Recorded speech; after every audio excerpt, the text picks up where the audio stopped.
Take a look.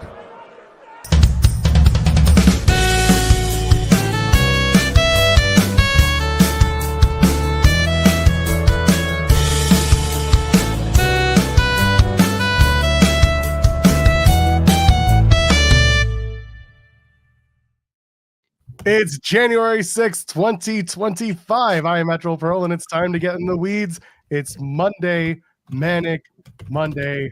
We're going to do our Monday morning takeover. It's our main channel takeover. There are so many words that I'm repeating because I can't remember the actual words that we use to describe this main channel Monday takeover that we do here on Fightful.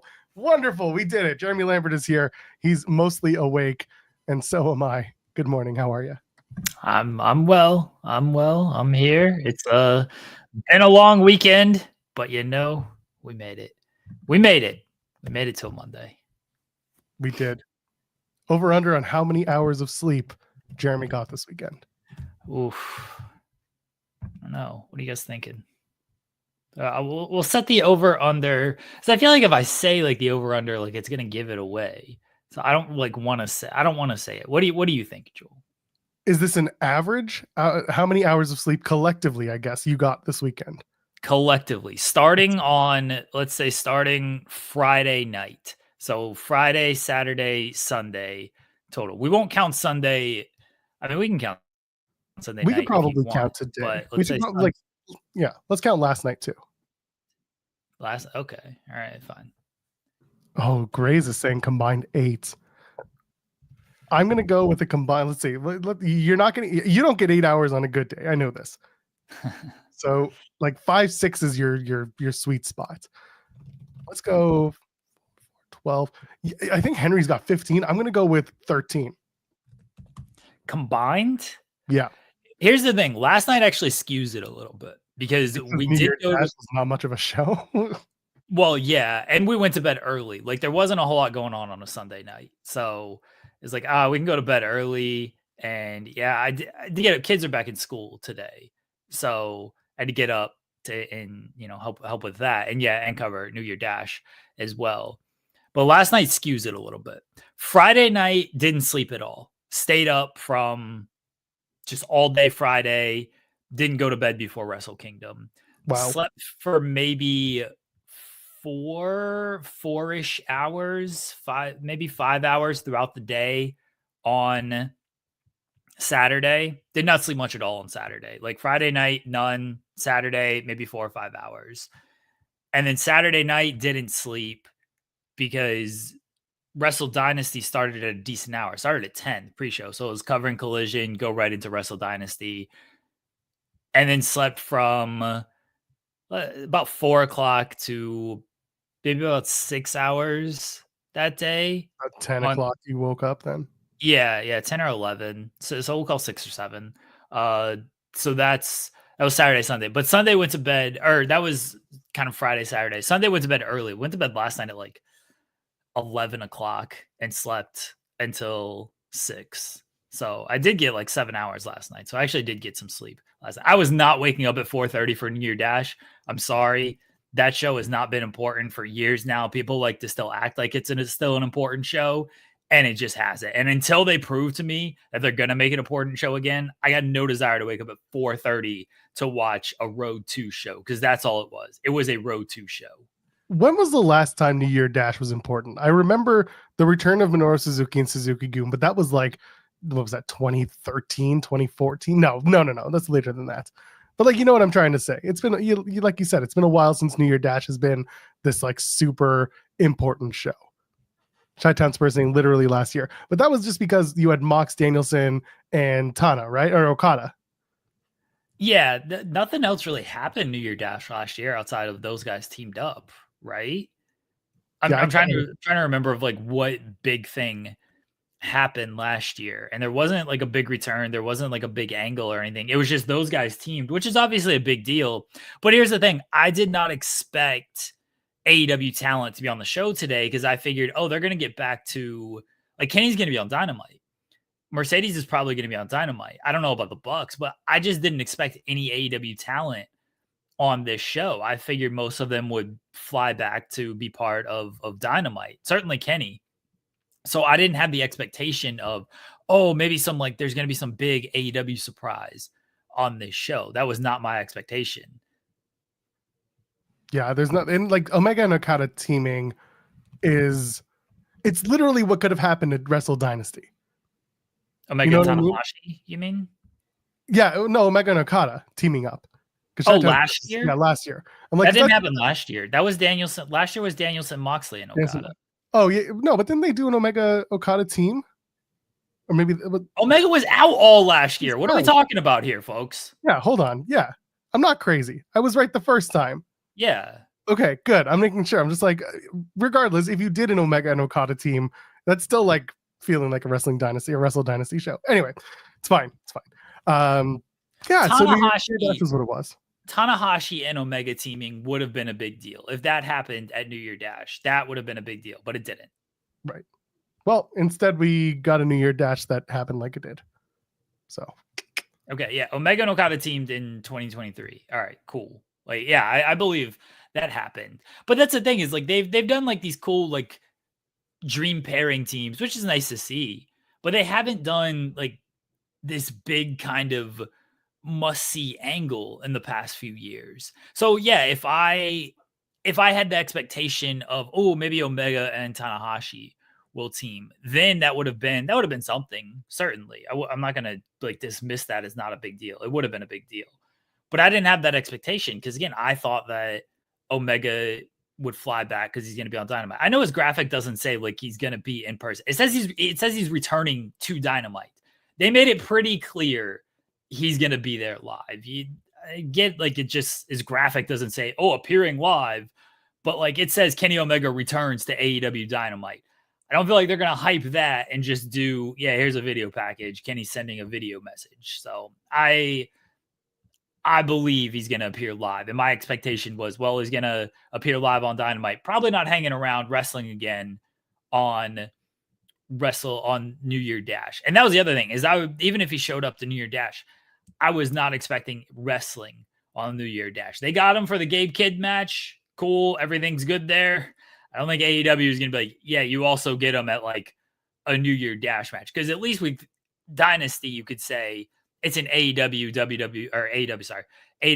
New Japan joint show. New Year Dash, not a joint show. Chris Charlton got a finger wagged there for probably speaking ill of AEW.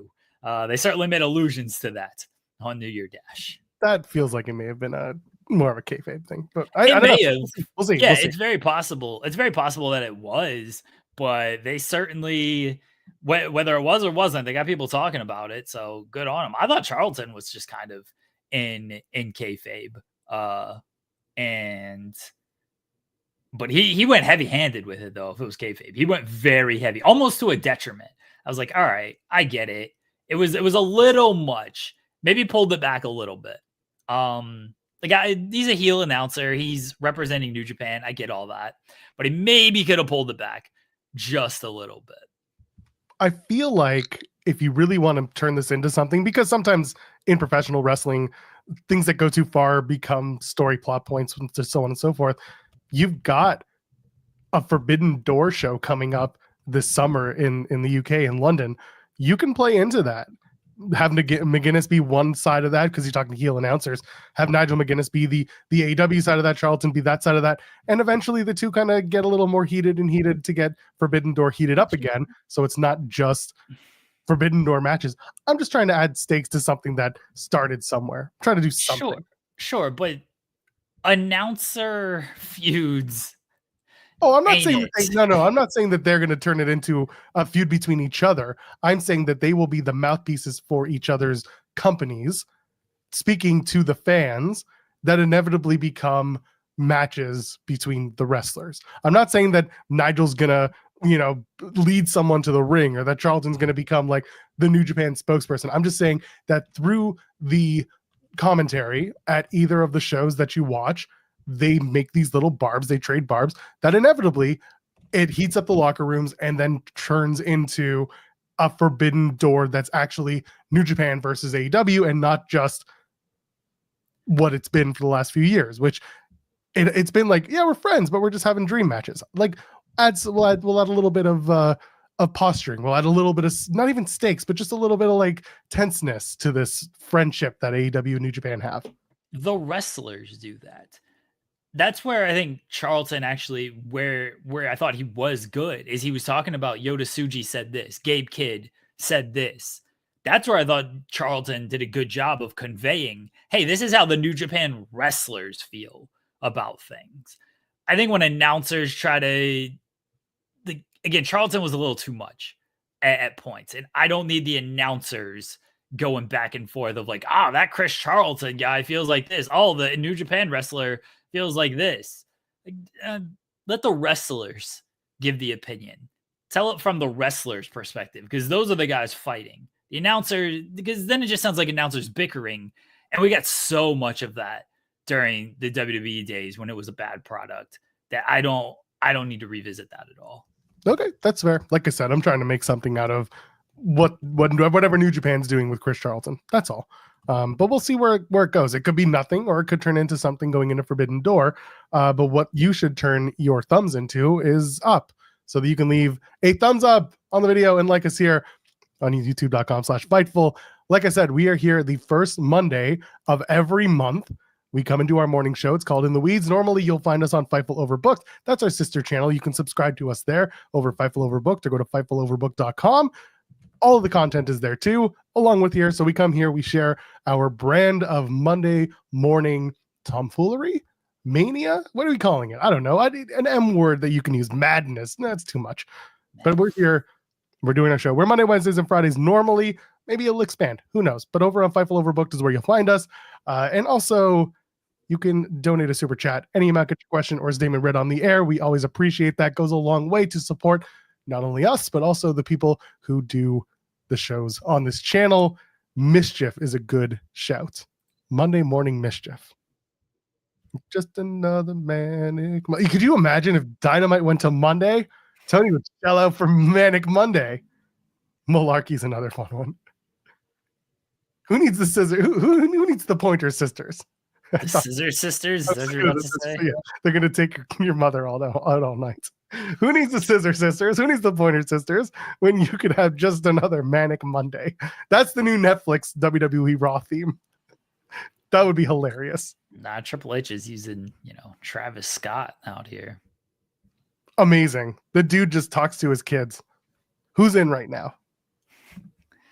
I guess Travis Scott is like a hot artist. I don't truthfully know. Like, I'm up on. I'm not up. I'm up and I'm up and I'm up. Yeah. But a little bit. But I don't know if like Travis Scott has had like a hit song in a while. Like the last stuff I remember from him was, I guess he had that Fiend song, which was very popular. I forgot that was him. So yeah, I get it. Yeah, he seems popular enough. I mean, 5 years ago, it was Poppy everywhere. Yeah, Poppy was all over. Poppy was a part owner of NXT, for Christ's sake. That was the best year of my life. The Poppy year. Telling people he could use Kendrick. He could use Kendrick royalty free. Kendrick's like, yeah, sure, play it on these YouTubes. So that'd be very funny. Why don't you just show up? Kendrick, come and perform for us. I heard you don't charge a rate. Who told you that? I don't know. You're just not charging for your YouTube music, so let's go for it. Someone said the cold open for Raw dropped. Cool. Take a look at it. Yeah. I know they did the retro one. Yeah, that was good. Yeah, that one looked really good. And of course, everyone's talking about the drones. Oh yeah, there it is. There's the cold open. They have it. It's 3 minutes. This show is going to be 4 hours at this rate. Well, the timing is flexible. It's flexible time. Right. Thank you, Paul. I'm sure. Did you enjoy the interview with Jimmy Traina? It was good, honestly. Like, he said some stuff and didn't say a whole lot of stuff. Like, it's fine, whatever. But it was a good interview. You're gonna get as much as you're gonna get out of Triple H. And Jimmy Traina is like a fine interviewer, but he's not asking like super pressing questions. You know what I mean? Like, it's not the train is like bad or anything. He's just not going to press on a lot of things. He's just going to kind of ask, and that's it. So, but like, it was a good interview. There was a lot that came out of it. It was informative. I appreciated that as someone who covers this stuff. I think I did like 6 articles on Saturday night just Saturday night, and then I scheduled a bunch more from it. So yeah, it was at least like an informative interview. Even if the interview is not like great and not pressing on stuff, fine. But if I can get like an information out of it, I will take it. Did you watch the CM Punk interview? Yeah, watch that too. Yeah. So there was that, like, that was kind of nothing. There was no, I mean, look, I got 3 articles out of it because I'm really good at what I do, but there wasn't a whole lot to that. You know, it didn't go on Shannon Sharp and start the new year off like Cat Williams did when he sat down with Shannon Sharp. Different setting, obviously. That was Club Shay Shay, where it's a little bit more, hey, let's have a couple drinks. Punk doesn't drink. Let's have a couple drinks and like just kind of get our feelings out there. This was Punk, like they're trying to talk about the NFL playoffs, and it's like, here's CM Punk, and then it felt very weird to even have Punk on the show, but it was clear of like, hey, we need Punk on the show to promote Netflix, and they're like, all right, sure. But it was the Ken Bruno saying Punk's connection issues are making it tough.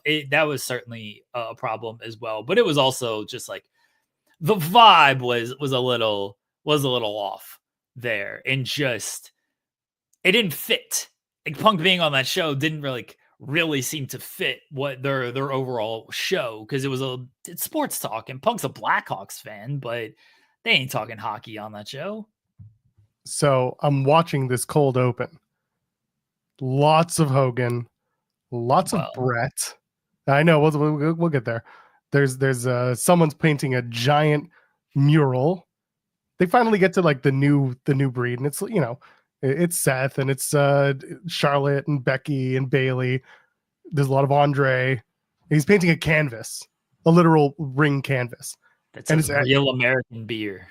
No, it has the wrestlers on. It's actually really beautiful. I don't know who painted it, and I'm sure that they gave them credit in the actual video, but yeah, they do a lot of WCW Nitro.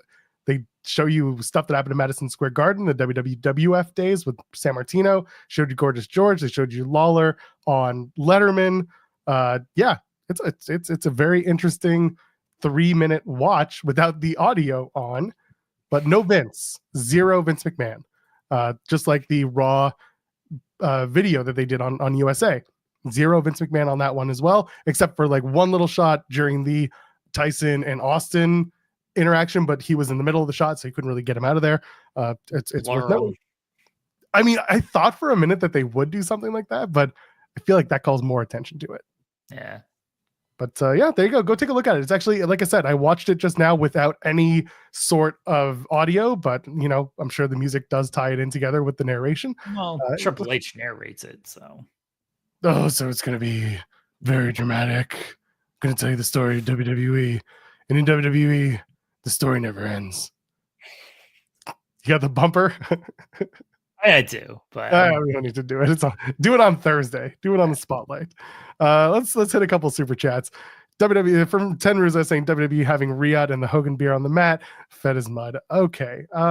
We are going to get back to Wrestle Dynasty and all that, but I guess because super chats do kind of show us the way to go, and because we brought it up, yeah, this morning the news was that Hogan's Real American Beer is going to be a sponsor for WWE. The placements on the mat, I don't know if you have any feelings towards it. I can tell you personally, it doesn't bother me. You watched enough, UFC, or you watched enough other companies. The ring mats having logos and designs on them doesn't really do much. And those are just their sponsors. They spend so much stupid money. WWE's not going to turn it away. They're a publicly traded company. They don't care. It's money. Yeah. Money. I mean, that's it. The ring sponsor, the ring mat sponsors don't bother me at all. I don't notice it that much, and if I do, it's not something that affects my enjoyment of anything. And as far as working with Hogan's Real American Beer and Royal Rumble potentially, or more or less confirmed for Saudi and Riyadh season and all that, like, they're gonna take the money, man. You watch any of these billion-dollar corporations, they're gonna take the money. So if that hurts your morality of like, I can't support this, more power to you. Like, that's your choice, and I'm not gonna complain about that. Not gonna tell you to feel differently about that. Do you think that the 2026 Royal Rumble, which you've alluded to, and we bring it up now. It's headed to Saudi Arabia. That's all the reporting right now. Nothing's 100% confirmed, but it's until we see it, it's there. Do you think that's the first 2-night Royal Rumble? Maybe. I don't know. I have a feeling it will. I think it will be. I think that's the one. I know that they want it to be a big deal. I'm of two mindsets. One, the Rumble has to be the next 2-night event because SummerSlam is coming up. This coming SummerSlam in July, August, whatever. This coming SummerSlam is going to be the first 2-night SummerSlam. The one after that has to be the Rumble. You could do it with Money in the Bank. They probably will. But I think we talked about this on Friday. Survivor Series is like the last of the 2-night events that I would even think is useful. Joggist is a pretty good way to put that. So I could see the Rumble being in Riyadh 2 nights, first time. Go from there. Yeah, it could be. Apparently, the announcement could come as often as, or as soon as tonight. It's very possible they announce it tonight. So maybe they will. I feel like it's inevitable. At least the announcement of the Rumble. Oh, maybe not. Usually they try to wait until the show of this year has happened, until they talk about the next year's show. So it could be in Indianapolis that they make the announcement. They announced SummerSlam, though. They've already announced SummerSlam for next year. SummerSlam was a weird one, though, because they had to do the make good for the WrestleMania moving to Vegas. Yeah, but they still announced that beforehand. So yeah. I don't think I don't think they lay it out quite as much as they did before. Because, before it would, they announce it during the event. Now it's like, whenever we can get the announcement out there, let's get the announcement out there. Yeah. And about the Hogan and the beer thing, I know there's a lot of jokes going around like, oh, today of all days. I mean, Raw's tonight. The beer is going to be on the canvas. It is a timing thing. It's a good joke, but let's, we'll leave it at a joke. And yeah, we'll see what this looks like. But there is a really, like someone in the chat saying the women's Rumble will be 15 minutes then. If they're doing it in Saudi and it's the first year where the women's Rumble is the main event, that's a very interesting situation for them. That's why I'm a little like, unless maybe one night is in, this is so stupid. One night's in Saudi and the other night is at like Uniondale, New York. If you know, you know. And it's dumb, but if it's separate nights and they're not doing it on the same day, then it could work. It could easily work. I don't think they'll do it. But I don't think so either. But if it's the Rumble, that's the one where I could see them be like, oh, the men's Rumble is going to be, in Riyadh, and then the women's Rumble will be in New York, and it's like, stupid. I don't know what they're going to do. That's just where I'm at. Someone's saying do the women's Rumble on Netflix Raw. You could, I guess. No, the money's all the same. I think it's a silly precedent. It should be on par because the women's Rumble is supposed to be as important as the men's Rumble. I don't know where it fits. I think you can actually get away with a 2-night thing and I would just do an all women show. And in that case, do the Rumble, make it a men's show in Saudi on a Saturday, and then do an all women show with a Rumble on Sunday. You can't put it on Raw because then it feels like it loses importance. Then we're Andre the Memorial Battle Royaling it, and you can't do that. I wouldn't even do a men's and women's nights because it would first of all, people would get weird if like one night is more attended than the other night, or one night has better matches than the other night. Like, it's just, I wouldn't want to do that. Anyway. I know they're going to do that, but I don't think they'll do. Yeah. So Ken's pointing out, like, they won't do a women's show outside of Saudi. That'll draw attention to the issues. And that's kind of where I was going with it, is you couldn't really do it like that. Fair. Yeah. So maybe Rumble 27 will be the first 2 nights, but I think they'll do well financially from it. We know they will. I mean, money for tickets is what I'm saying. I think they'll have a good attendance. And again, when the Saudi fans who show up, they have a good time. They're loud. They're enjoying the show. So I can give them that. Like, the fans who show up and have a good time, that's good enough. But obviously there's other factors at play that bring the show there, and that's where people get rightfully frustrated. What's next? Yeah. Let's go. Let's head back to Super Chats.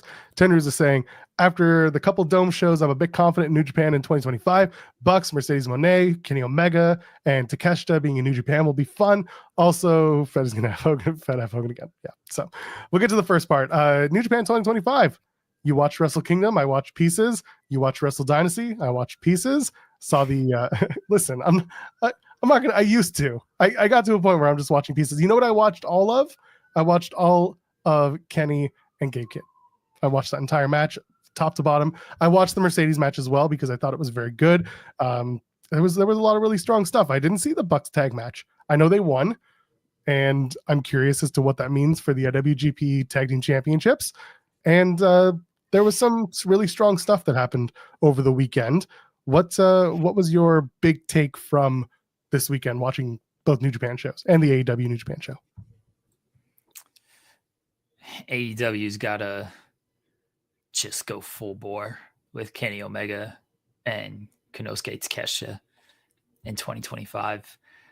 You can't tell me where the best wrestle and not have these guys at the top of the card. This is no knock on Jon Moxley, who I think is fantastic. This Death Rider stuff is it's done. Oh, we'll get there. It's done. It's done. Well, you've never kidnapped legends before? That's legends with a D. Sorry, we'll get to that too. That sucked. You got to go full bore with Kenny and with Takeshita. Those two dudes are on a different level right now. Like Takeshita had the best non-Omega weekend. My standouts from the weekend were Takeshita, the match against Shingo, and the match against Ishii, which it was even better than the match against Shingo. And David Finlay. David Finlay had a great weekend. The Brody King match was great, and the Yota Tsuji match was great. So those are the two guys who wrestled both nights who really stood out. As far as like singular night guys and girls, Mercedes and Mina was very good. And obviously Kenny Omega and Gabe Kid was the match of the weekend for me. That was the most anticipated match of the weekend. That turned out to be the match of the weekend. I was worried. I wasn't necessarily worried. I was unsure of what we were going to see with Kenny Omega. I think everybody was unsure. You're lying to yourself if you were sure. The man hadn't wrestled in a year. He went through a big surgery. He battled a life-threatening illness. If you thought I know they're promoting Best Bout Machine is back. He's obviously going to talk very confident. There was plenty of reason to be unsure of what kind of Kenny Omega we would see in this match. We saw the absolute best of Kenny Omega, not only like from an in-ring perspective where his performance looked just as good as ever, but as usual when it comes to Kenny, just the story beats he knows how to hit that so many in AEW don't always hit, that Kenny's very underrated at. And it's something I mentioned throughout last year. Like this, AEW misses Kenny for a lot of reasons, but he just is good at hitting certain stories in the matches and week to week, where he's become a very good week to week television character that they just didn't have in 2024. He was peak Kenny Omega here. And one thing that I loved about the match, on top of just the fact that it was really good, it was so different than everything else from the weekend. It wasn't your traditional New Japan main event style match that goes 40 minutes and just maybe sometimes overstays its welcome. Yeah, I'm talking about the Wrestle Kingdom main event. This was different in it. These two men hated each other, and they went out there and they tried to kill each other because of that. It had the blood, it had the chairs, it had the tables, and you didn't have matches up and down the card that had that. So it stood out even more than it was already going to stand out, just based on the fact that it was Kenny Omega's return against a good opponent like Gabe Kid in the entire build-up. But those are my takeaways. Kenny Omega is still really, really damn good, and Takeshita should be a featured guy in AEW this year. So it's really funny. I'm seeing Henry saying, "Did Bryce die?" I was watching and I turned my head for 5 minutes. I was watching on this screen. I turned my head to this screen to do something. And then I was like, wait, where is Bryce? First of all, I was like, oh, Bryce got the assignment. That's really neat. And then I was like, wait, about killed him. Well, that was the problem. I was like, wait a minute. Now he's gone. Where did Red Shoes come from? And then I guess Bryce got taken out when Kenny did the dive out of the ring over onto Kid and all the young boys at ringside. That's when Bryce got like officially taken out of the match. And then it led to all the outside tomfoolery with the powerbomb through the table. And then Kenny, I love this. Kenny asking the young boy for the bag of ice for his hip and then just kicking him and being a total asshole. And that's setting off Gabe Kid.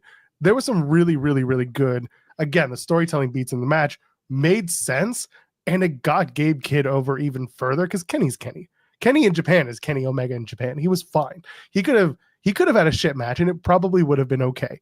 No, but no, you know what I mean? It could the match could have been like a star less and it still would have been great. My point here is Gabe Kid had a lot to prove given the person he was up against. And I think both men over-delivered and put in the work and put in the story that made this like a top tier match. I really enjoyed it. I was a little surprised that Kenny was booed as much as he was, but it makes sense if you think about it. The Japanese fans are very loyal, and Kenny left. He left. He went to AEW, and they're just not going to forget that. Gabe Kid, even though he's a heel to a lot of us in America, especially with the way he talks his shit and everything, like it's understandable that maybe we don't like him. But the Japanese fans are like, yeah, Gabe Kid came up to the dojo. That's how he was trained. He's here. He's making all the tours. He's doing all the matches. So we do like Gabe Kid. They work to the crowd, which is, sometimes wrestlers aren't good at that.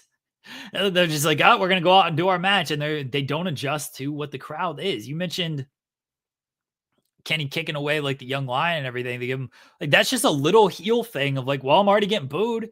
I might as well lean into being booed. And Gabe Kid firing up off of that. Like, yeah, see this little disrespectful prick?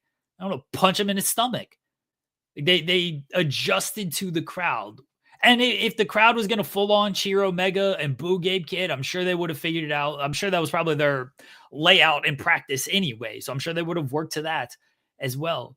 They did a great job of just following the crowd in this match. It was just overall just an excellent professional wrestling match. I think New Japan's got to go full bore with Gabe Kid this entire year. They're doing him and Tsuji, it looks like, for New Beginning in Osaka. I would have that headline Wrestle Kingdom next year, which you can still go back to it. But Wrestle Kingdom, going into the weekend wasn't the show that I was looking forward to the most out of the two shows. It was Wrestle Dynasty because of the Kenny factor more than anything.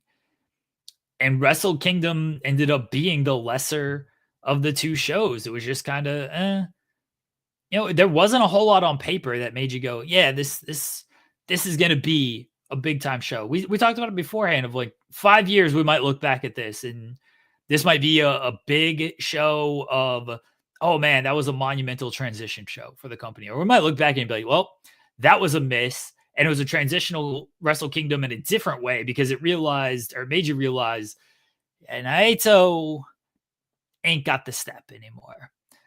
Shota ain't got the juice right now. You came away from Wrestle Kingdom. Tsuji proved himself. David Finlay, I think, really stepped up and proved himself. Takeshita, they got for a year. Apparently, he's just going to work everywhere. Bless him. And again, hopefully they do more with him. But nobody came out of this from the New Japan side of like, yeah, this is the guy. Like Zack Sabre is in that spot, and I think he's good in that spot.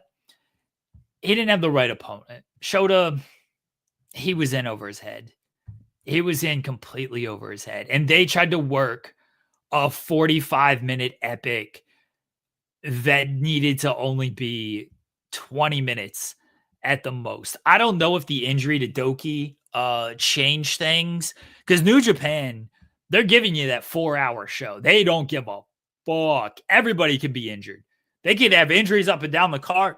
An illness can change the card. They could have a 1-match card and they're giving you a 4-hour show. That match is going 4 hours.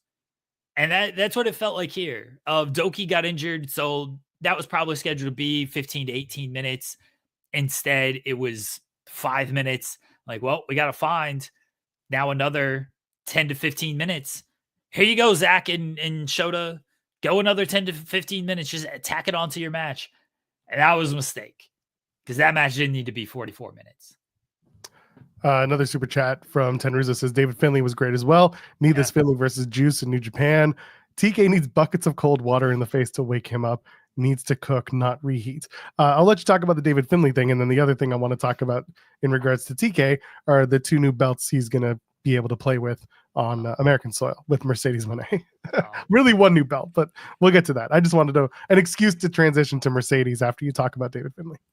David, I said it just a few minutes ago. David Finlay was one of the stars of the weekend for me. Him and Tsuji coming out of the New Japan side, who wrestled on both shows. As I mentioned, Gabe and Mercedes and Kenny, who only wrestled on Wrestle Dynasty, but who wrestled on both shows. Finlay and Tsuji were the biggest winners of the weekend for me. I thought David Finlay had a great weekend, and I look forward to seeing what he's going to do in 2025. You know, I think his contract is reportedly coming up, and so maybe he stays, maybe he goes. I don't know. If he goes, I think it's a bigger loss for New Japan than people want to really admit. David Finlay had a good 2024. It felt like it was a little under the radar because it started off like he beat Moxley and Will Ospreay at Wrestle Kingdom last year. But then he had the weird feud with Nick Nemeth that didn't do him any services. Yep. And then he held the global title for the year, but New Japan just felt so cold throughout last year that it didn't get the traction that maybe it deserved. And look, he didn't elevate himself to the level that he did this past weekend throughout the year. But yeah, New Japan just wasn't in the spot for most of the year to really elevate anybody themselves either. But I thought David Finlay was one of the biggest winners of the weekend. We'll see what's next for him. If he stays in New Japan, I think he's a guy they can really build around, along with him and Gabe Kid are with Bullet Club War Dogs right now. Can they heat that group back up? You know, Bullet Club's Bullet Club. They're always going to have a spot in New Japan history, but they've been a step down over the past few years with everybody leaving and David Finlay kind of being the leader and people not looking at him on the level of White, Omega, AJ, and Finn. So can they heat that group back up with Finlay, Gabe? Sonata joined the group at the end of last year. Sonata was in the Wrestle Kingdom main event last year. Couldn't even get on the show. He's in the Rambo. Yeah. Rambo. Could get on the main show. So, you know, but Finlay, yeah, that's a guy that they should be putting some equity into. In defense of the Rambo comment, at least this year, the Rambo was for a world title shot. Now, is it for a world title shot where you think the winner of the Rambo is going to win the world title?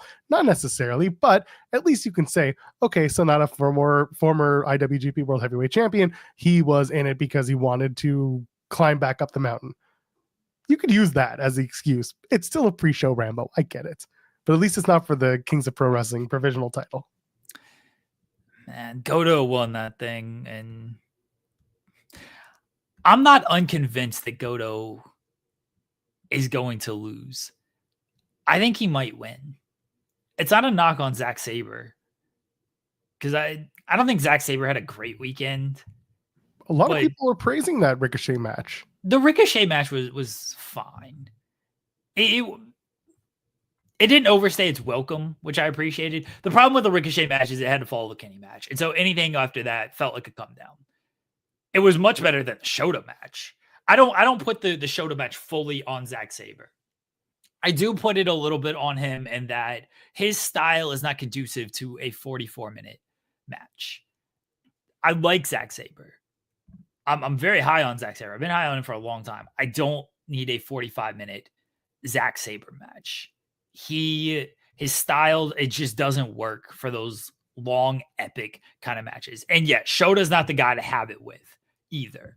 If he has it with Kenny Omega, Will Ospreay, it's a little bit more palatable. It's a little bit more, it might work a little bit better. Shota's not the guy to work it with. The Ricochet match was good. Wasn't bad or anything. It was a good match. But I'm not unconvinced that Goto is gonna lose. I think Goto might win. Okay, we'll find out soon enough. It's in a few months. It's in a month. It's a month. It's in a month. Yeah, it's February 11th. Okay, so yeah, just a month and a few days.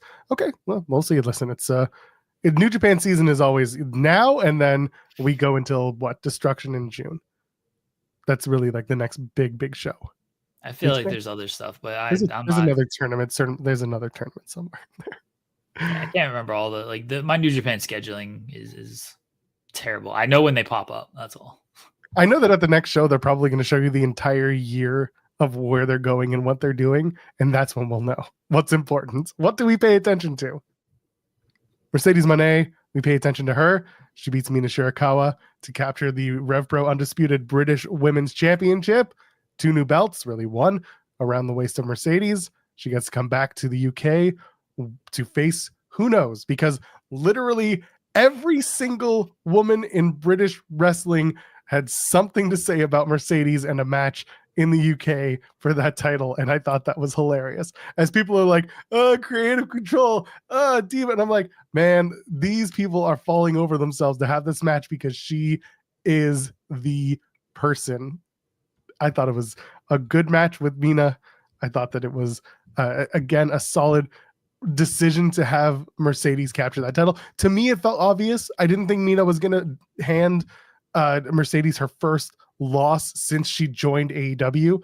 This was just, it's building to something. I don't know what it is, but I cannot take away from the fact that Mercedes Moné is still that girl. Like, I may not love all of her promos, and I've said this before, I may not always love her presentation, but I will never take away from the fact that she is a fantastic wrestler when she's got it going on, and right now she's got it going on. She got those titles. She's going to do some UK stuff. Don't know when, don't know where. As long as they don't have her hold those titles until like she does a Rev Pro title defense Forbidden Door weekend in the summertime. It's possible, but I hope not. I think it's more likely that they bring some people over to the US for AEW, like promoting Rev Pro title matches. I don't know. Your thoughts on the title victory, and of course, where are we going with Moné? Someone saying Ultimo Moné in the chat. Absolutely, all the belts. She's gonna keep winning, which is fine. Like, I thought she was gonna win. I didn't think Mina was gonna defeat her. She's just gonna keep winning these titles until she finally. It feels like the Kenny run, when Kenny won all the titles and then he kind of lost them in almost quick succession. It wasn't like back to back to back or anything, but he lost the Christian match. That was like August. He lost the Hangman match. That was November. It was Full Gear. They lost the Hangman match.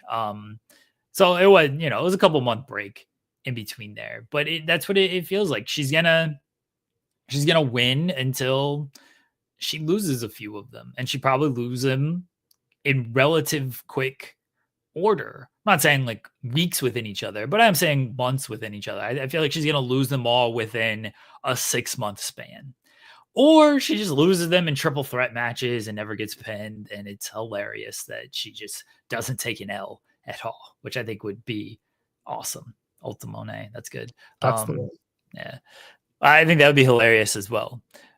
But look, Mercedes from an in-ring perspective, yeah, you mentioned like all the girls in England want to wrestle her because they know she's that good.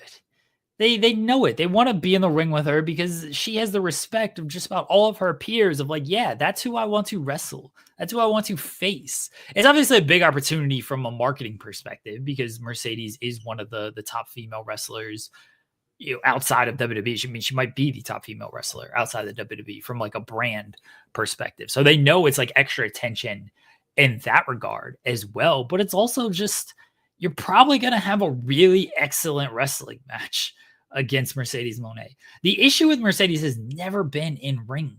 Never. I've said it many times on the show. She's the best female wrestler in the world. And my knowledge of Japanese wrestling isn't as good as a lot of people. So I apologize if I'm disrespecting one of the Joshis with that comment. But to me, she's the best female wrestler in the world. That's never been the issue. My issue has always been the presentation in AEW hasn't been great. Just let her go wrestle. Stop doing so many of these nonsense promos and champagne parties. Yeah, she hits her money changes everything catchphrase. Like, stop doing that stuff.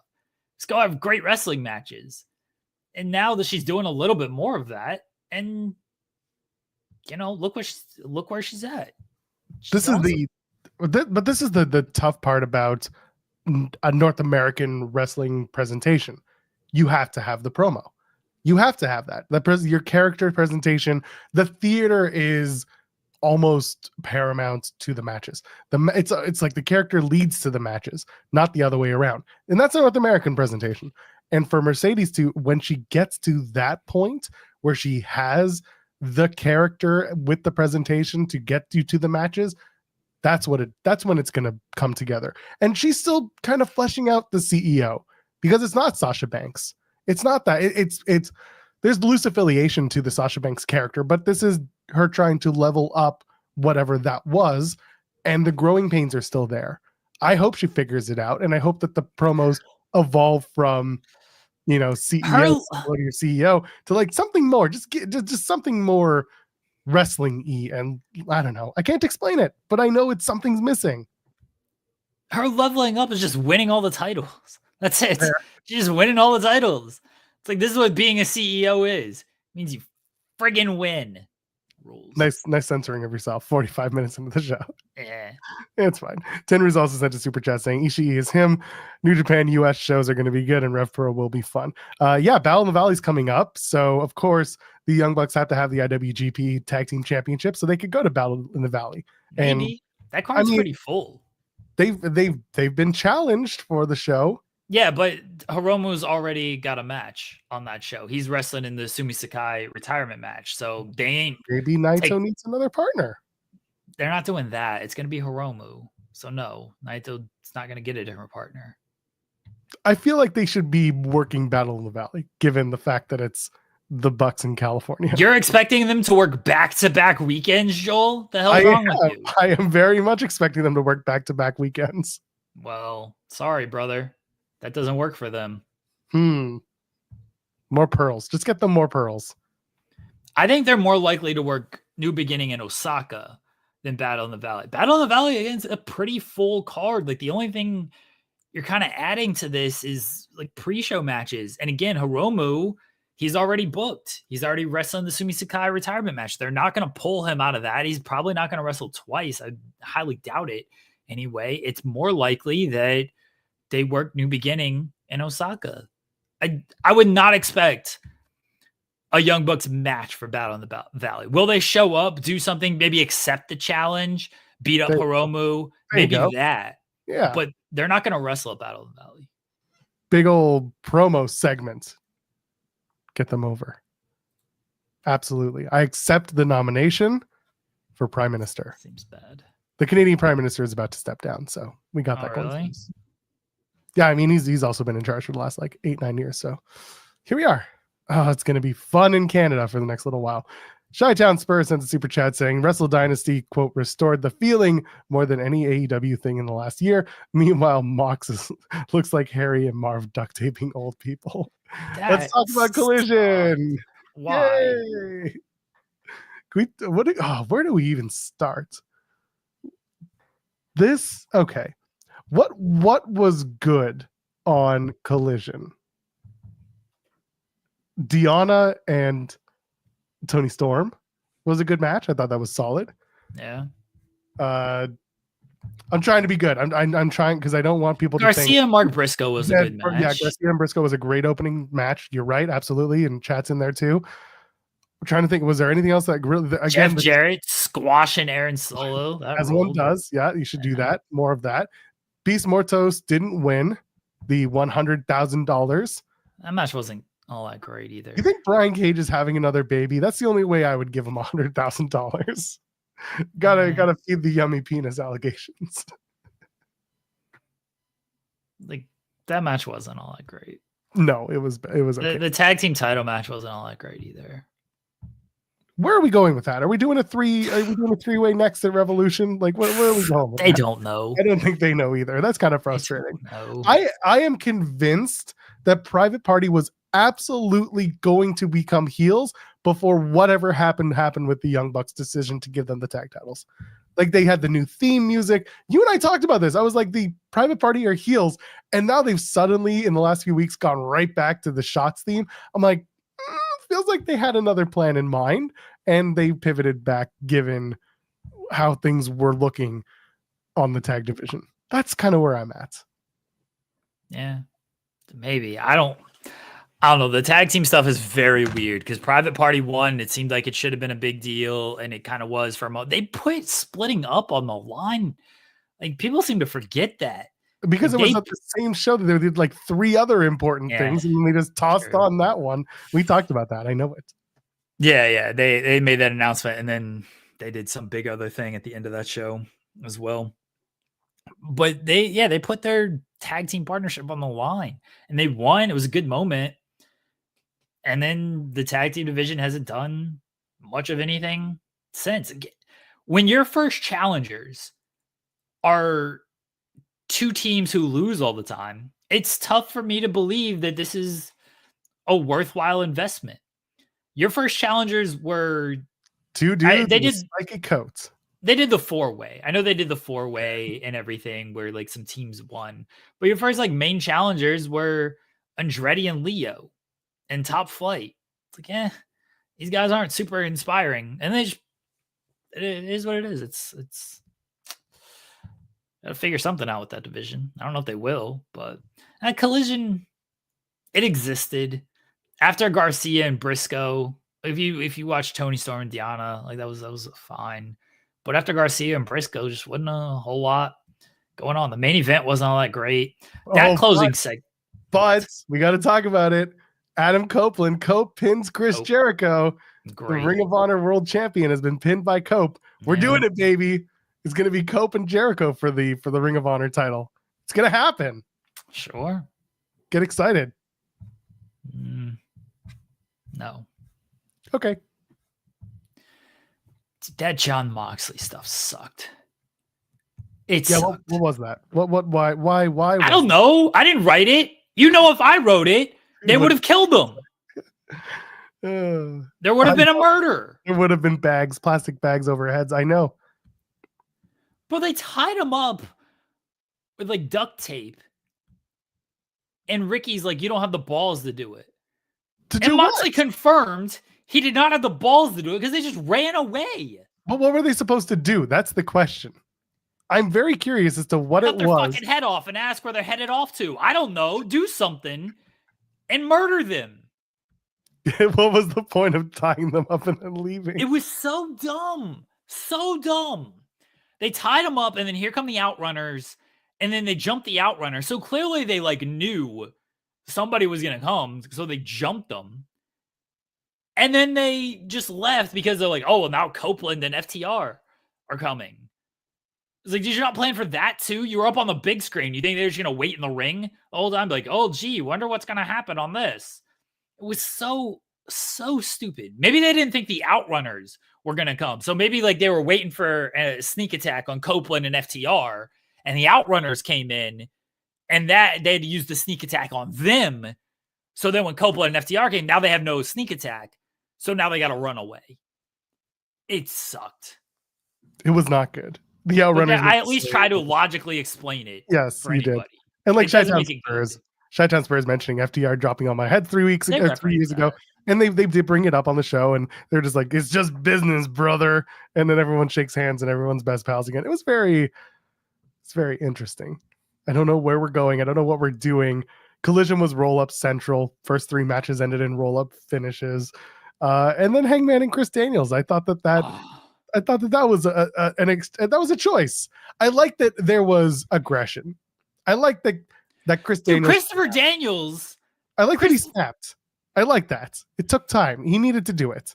It didn't take time though. What do you mean? It's been months. He snapped on the Young Bucks. Remember when he snapped on the Young Bucks and like got in their faces? Clearly, and I was like, "Oh, okay." No, but I'm talking bloodied him up. I'm talking like what the attack on Daniel on Hangman was at least much more physical than the verbal altercation that he had with the Bucks. Yeah, but I don't need Christopher Daniels looking strong against At the time, your AEW tag team champions and your EVPs get like talking down to them.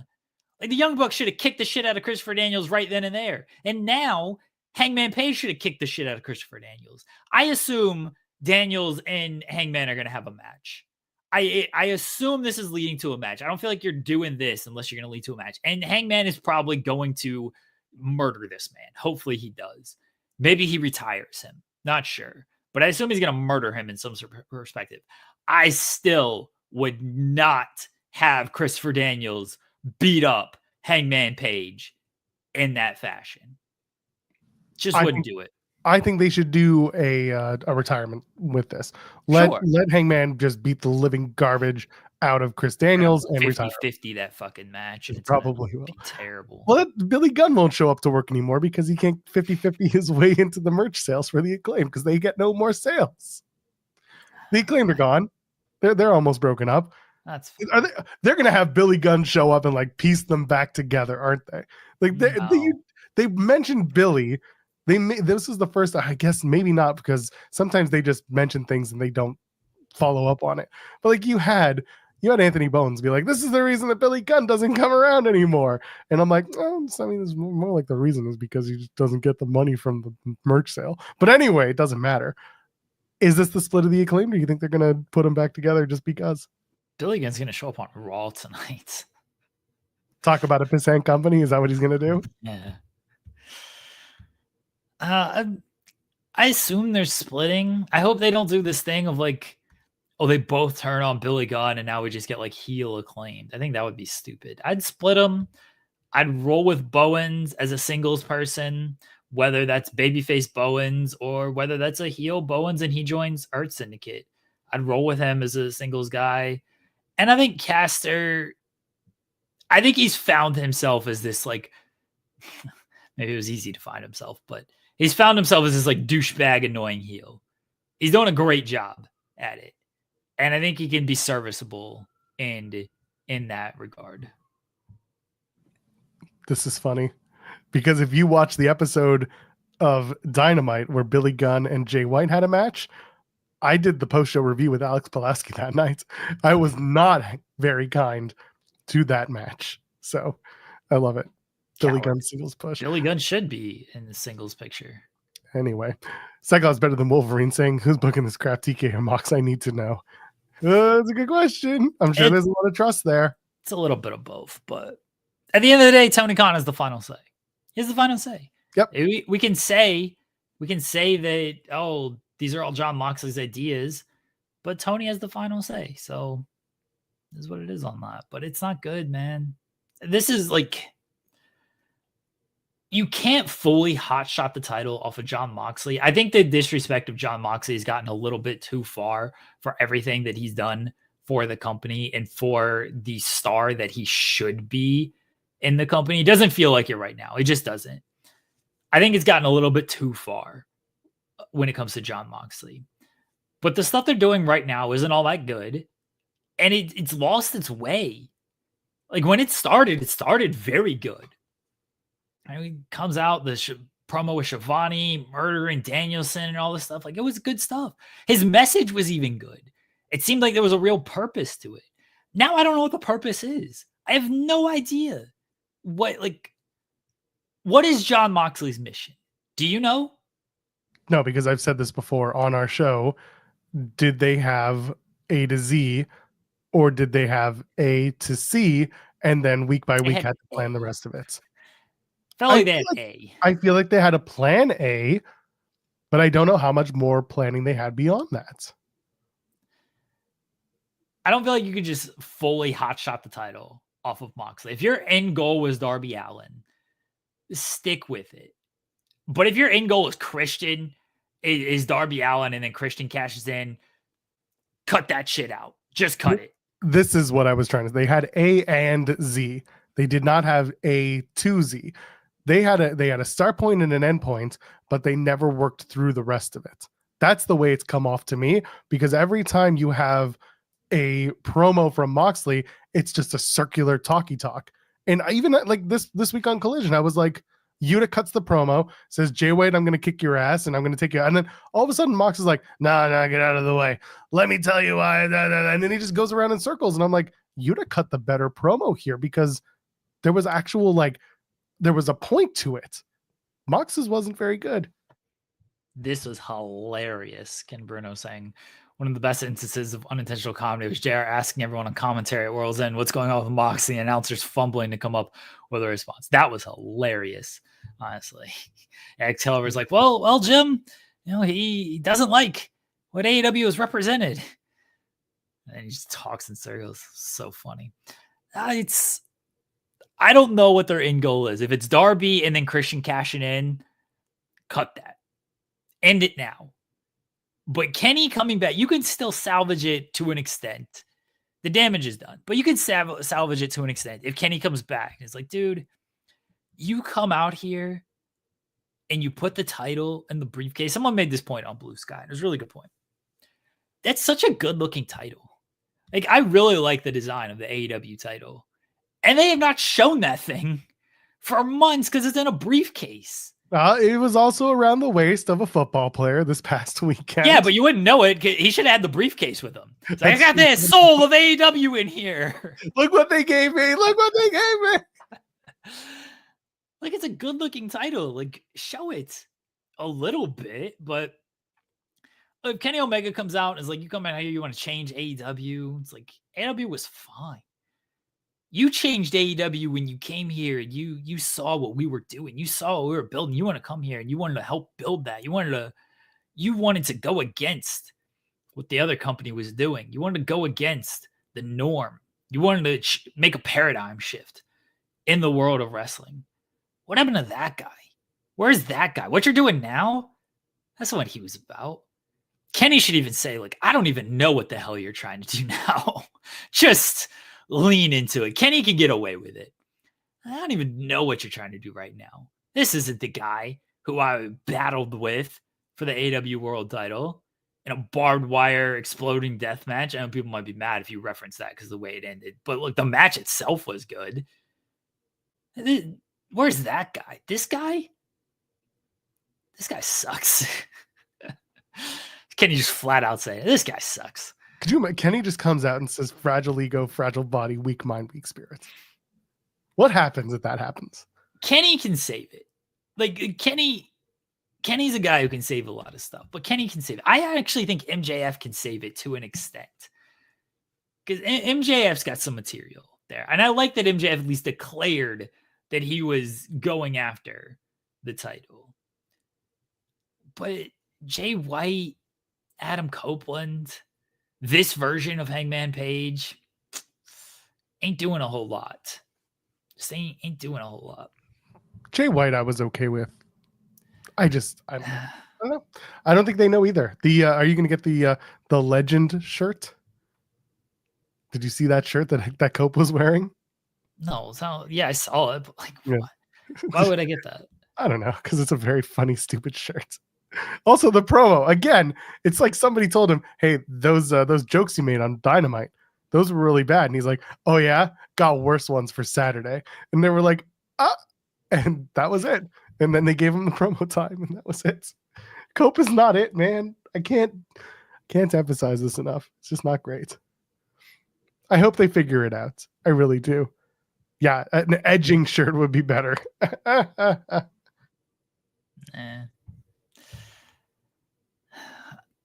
Cope I'm trying not to have a coughing fit. Sorry, go ahead. Oh, okay. I'm not gonna get this shirt. I said it after World's End. I got no real interest in Adam Copeland, Cope, going for the title. It doesn't do anything for me. And the television thus far hasn't done anything for me to be like, okay, yeah, this is a hot feud. Adam Copeland making dad jokes and Jon Moxley running away after tying up 70-year-olds doesn't exactly scream, can't wait to see these guys fight. So you're saying is we got to tie up more 70-year-olds? Should murder them. Kill them. Then I'll be interested. Get the bags. Get the plastic. If you're just going to tie them up and run away, what am I going to be interested in that for? What does that do? Who cares? That is some ding-dong ditch bullshit right there. It sucked. Cyclops better than Wolverine said, we still don't know what Marina's deal is. Her deal is she's a badass who holds the case. Yeah, she just, sure. Yeah. I mentioned the coughing fit, so I figure I'll explain what happened. So for those of you who watch the show, you know that for the last few weeks I've been battling some sort of cough. So on Friday I had enough of it and I went to the walk-in. They saw me quickly, thankfully, and they looked at me, by which I literally mean looked at me, heard me cough, and said, "Oh yeah, you've got the walking pneumonia that's going around." So they gave me meds. And I'm on the mend. I feel better. I'm still coughing, obviously, because I talk for a living, so my airways are still in use. But yeah, got that walking pneumonia that's going around. It's a lot of fun, let me tell you. Feeling okay. So your support and love is always what I need. Tiffany Stratton cashed in. She's the new champion, the new SmackDown Women's Champion, the new undisputed Women's Champion. Yeah, this was a good moment. Got a lot of people felt a lot of ways about it. In which I mean, it was a little convoluted. It was a little, some people were using the term overbooked. Thank you. But that's not, in my opinion, what it was. And now there was a lot of talk about, is she a babyface? Is she a heel? Is she a Shades of Grey champion? What is Tiffany Stratton moving forward? And I thought the moment was great. Like you said, obviously people love seeing a title change, especially when it's cash in. It's unexpected. But this was a moment. A lot of people were excited about it. What do you think? And where do you think this is going? I think she's still a heel. I know it got a huge babyface reaction, but I think she's still going to play it as a heel. They're probably going to have to do a rematch with Nia Jax, which is going to kind of make her a babyface. And you got to be a little bit careful about that. They're probably going to do a match with Bianca, because Bianca can have a little bit of claim of like, you don't win that unless I hit the KOD and then you cash in. That's obviously going to make Tiffany a heel. Tiffany as the like attacker on Jade Cargill would also really heal her up. Oh, they could go about this a few ways, but it feels like she's going to be a heel. It was a good moment. You know, people were mad about, they always get mad about, oh, if she's held the title for too long or the briefcase for too long, when she's going to cash in. And I, kept saying I don't mind that she holds it so long. I don't like all the fake cash-ins that they keep doing. And they did it here again. What actually made, like, the way they did it made a lot of sense of like, oh, she did a fake cash-in, but then helped Nia. And then so Nia now has way more sense of security of like, she helped me. Everything's good. So like her turning in that moment made a lot of sense. I think they'll be okay, however they sort of play it. But they don't need to go. I wouldn't turn her fully babyface. I think she's a heel, and I think they'll continue to play her as a heel. Yeah, they have a bit of a delicate rope to walk because of the things you said. Nia is going to come after Tiffy, of course. It was her title. She basically got beat up. The whole story leading up to Tiffany cashing in was, of course, that Nia was berating her, belittling her, making her less than, and Tiffany was just kind of going with it. So either this is her deciding that she's outsmarting Nia by doing what she did, and now they're going to start a babyface turn for Tiffany, or she's going to just be more diabolical than Nia. At that point, you kind of have to be careful. It's how do you deal with that relationship? Because they're both so good being bad guys. Tiffany Stratton is not a very good guy. Good girl, I guess, whatever. She's not a good baby face. And Nia Jax is definitely not a good baby face. So how do you make this work? Do you just separate them? Put one on one brand, one on the other, and they're still heels. That's kind of the other way you can do it. Nia goes over to Raw in this case because the title's on Tiffany. I don't think you want to start having another title trade-off like they did once upon a time. Instead, you would stick to one and the champion's on the brand. I'm curious. I'm just curious about where they go. And I didn't think that the title change was convoluted. I think it kind of told multiple stories at once because of the way Tiffany had been treated and the fact that she's still a bad guy and she's still going to do bad guy things to get her way. She waited that extra minute, made sure everybody else was taken out of the match so that she could do what she needed to do, because that was also every single attempted cash in. What would happen? Someone would stop her, because that one person who was still healthy would take her out. They would stop her. So this time she waited. She even waited until Bianca hit the KOD on Nia so that she could take out Bianca and send her over the table. She wanted to make sure that everyone involved was out of the match, everyone who was at ringside. And she did that. And then she took advantage and won. In a way, yes.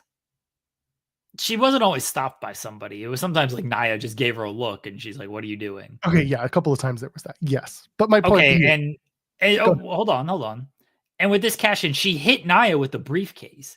She hit her with the briefcase, and then Bianca did the KOD. So she'd already turned on Nia at this point. Right, but the point was that Bianca didn't see the hit with the briefcase. She was retaliating on something that Nia had done to her.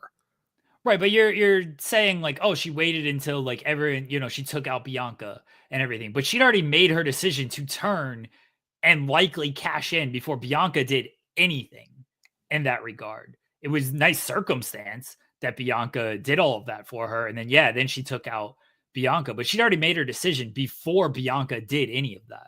Yeah, she wasn't working with Bianca, but I think she took advantage of the situation.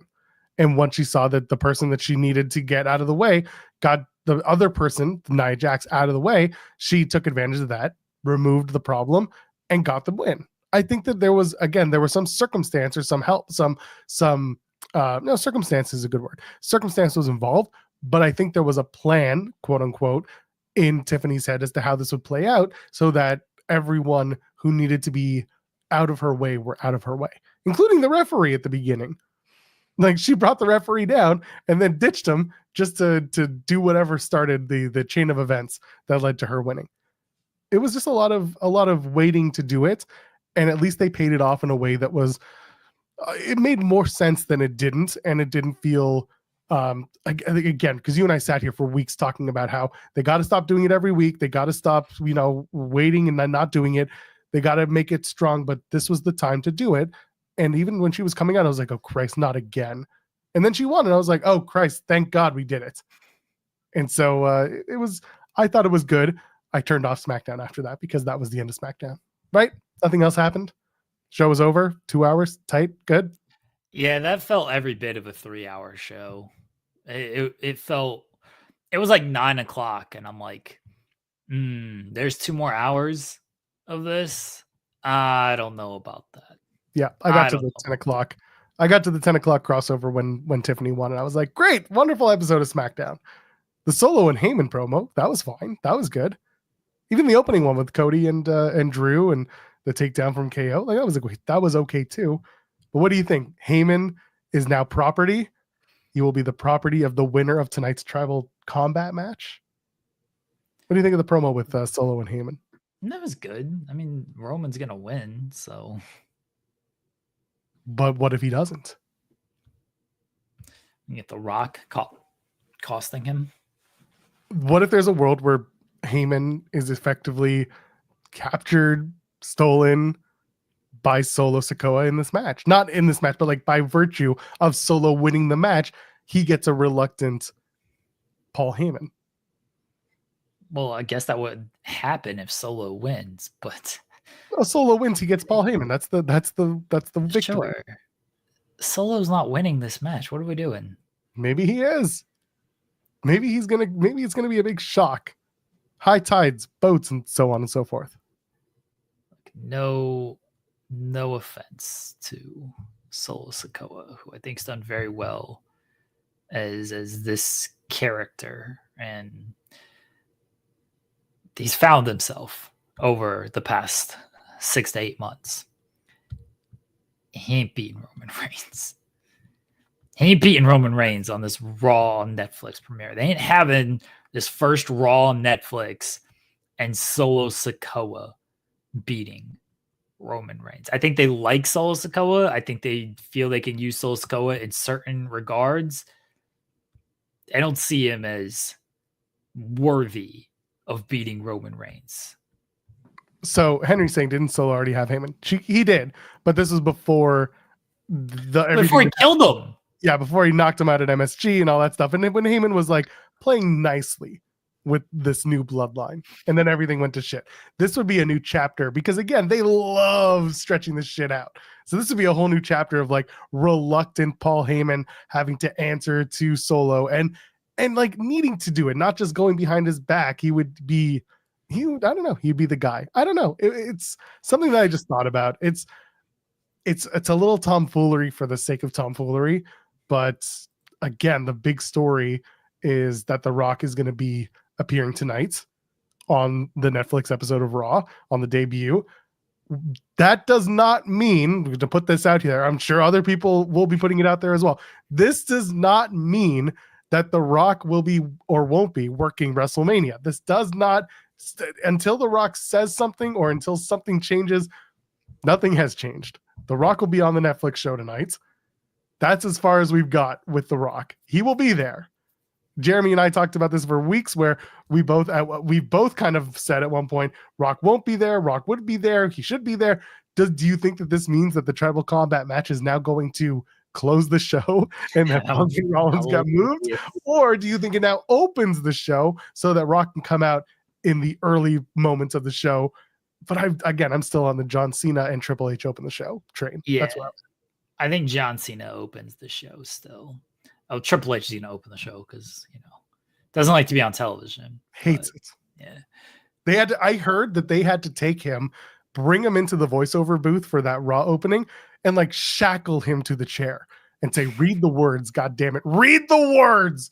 And Triple H is like, all right, I love this business. I love this business so much, I'm going to read the words. And he did it because he hates being on TV. I think John Cena is going to open the show, and then Roman. I don't know when Roman and Solo goes on. I might actually open, like, match-wise, open with Liv and Rhea. Because there's a possibility of Becky after that. There's a possibility of Charlotte after that. You're getting a lot of returns and a lot of moments throughout this show. Oh, it's not, I don't think they're as concerned, certainly for this show, of like, we got to make sure we hit something at this crossover, something at this crossover. I think they're just going to lay it out. And it's like, well, we've got something basically in every single segment. So it ain't that important of making sure, all right, this has got to be here. This has got to be there. Moving forward, it'll obviously be, they'll format it more to like they would when it was on USA Network. Like, all right, 9 o'clock crossover is a big deal. 10 o'clock crossover is a big deal. This show, when you're going to have so much happening as it is, I don't think they're as concerned about it. Rock's confirmed he's going to be there. What does that mean moving forward? I said it last week when we were speculating if The Rock was going to be there. If he shows up to Raw on Netflix, I got to believe he's working Mania. Whether he does or not, we don't know. It just doesn't feel like he's going to do this show and then leave Mania on the table. Or take it off the table. Keep in mind, Rock was at the Golden Globes last night. He was doing the show. Yeah, that was in LA. Maybe it's could have been like a let's extend my trip by a day. Go see my old pal Trips, my best buddy. Talks about me glowingly every chance he gets. Doesn't walk around the story at all. No, it's cool. It's cool. Go see my buddies, and then we'll go home the next day.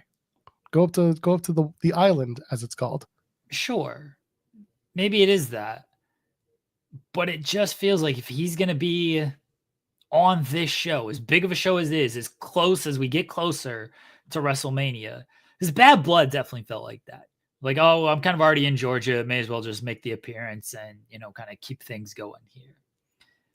This, as we get into WrestleMania, feels more like if you're going to do this show, you better be having something in mind for WrestleMania. You better have an idea for WrestleMania, because now that's the expectation that is created.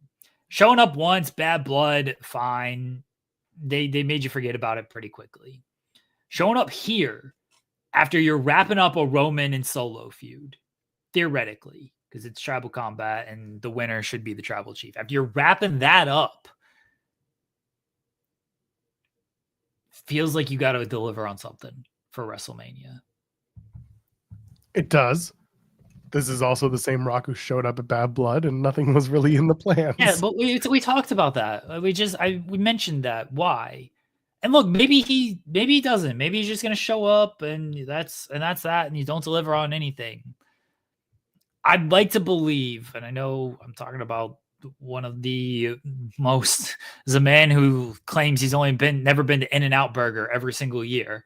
I'd like to believe The Rock isn't just going to show up and doesn't have more of a long-term plan or long-term goal in mind of, yeah, I'm showing up here. I'll work Mania. We'll do something at Mania. Should probably tweet The Rock and ask him if he plans to have In-N-Out tonight, because they're in LA. Maybe he had In-N-Out last night. We should probably ask him, as he had a chance to enjoy his first In-N-Out burger experience. Go to The Rock Instagram and see if he went to In-N-Out. Oh God, yes, please. Yeah, The annual first time In-N-Out experience. He hasn't posted anything, so I don't know. He's saving up on his regimen. Saving up them calories. Like if The Rock, I'll message The Rock right now. Hold on. Please and thank you. Hello. Can you say "Hey Legend"? Dwayne, the legend. Hey Legend. What is his Instagram? What is his Twitter? Is it the Rock? Isn't it at The Rock? His whole brand should be at The Rock. I don't know. Yeah, it's at The Rock. Hello, at The Rock. Be very funny if you didn't have it at The Rock. Do you plan on wrestling at WrestleMania? Thank you. I'm going to say, how long is the show? The show is in how many days until the 19th is day one, right? Night one? How many days until April? And then the 20th is night two, right? Yeah. The show is in 3 days. 103 days, night one, or 104 days, night two. Keep this in mind with your schedule. Please bear it. Next. Say, loved Moana too. Yeah, P.S. loved Moana too. Yeah. Any more episodes coming? P.S. My kids and I thought the kids in there. He likes. Yeah, he loves the kids. My kids and I loved Moana too. There we go. God, you're such a kiss ass. All right, we've messaged The Rock. We will see if The Rock is going to respond. Probably not. Well, who knows? There could be an opportunity for that. Yeah. Just hanging around, doing nothing. I'm just checking this thing. Okay, yeah. All right. Maybe The Rock will show up. Maybe The Rock won't show up at WrestleMania. We'll find out tonight. You should. What is The Rock going to do tonight then? Shake Triple H and they might do a Triple H, John Cena, and The Rock in the ring, and then Cody comes out or something. They might do something like that. That sounds terrible. People are saying that there's some light reporting that Roman and Solo opens Raw, so there's that. It's a possibility. It's possible. I don't know for sure. Nobody knows for sure until it's out there. Till it happens, baby. So yes, check FightfulSelect.com, the best $5 in the business for the next 20 days, 24 days. Then it's the best $6 in the business. Lock in your 1-year subscription now. $54. Let Cody and The Rock have another 45-minute promo. I mean, they can. Bring some Terramana and some Wheatley to the ring. Just don't invite the other guy with his beer. Yeah, that would suck. Oh God, it's gonna be the drink, the drinking summit. And then Logan Paul's gonna show up with his piddly ass drink, his prime. Steve Austin watching at home, just so pissed. Cool, just being like, glad I didn't do this one. He wanted to go John Moxley so bad with that Steve Austin. I did. Yeah, I kind of did. Yeah, you can tell you were bordering on the Moxley voice there. Damn it, you caught me. Moxley wanted to come and be like, hey, we don't drink that shit in my house. What's the non-alcoholic stuff he's been drinking? The athletic beer or something? I forget what it's called. Someone in the chat knows what it is, but yeah.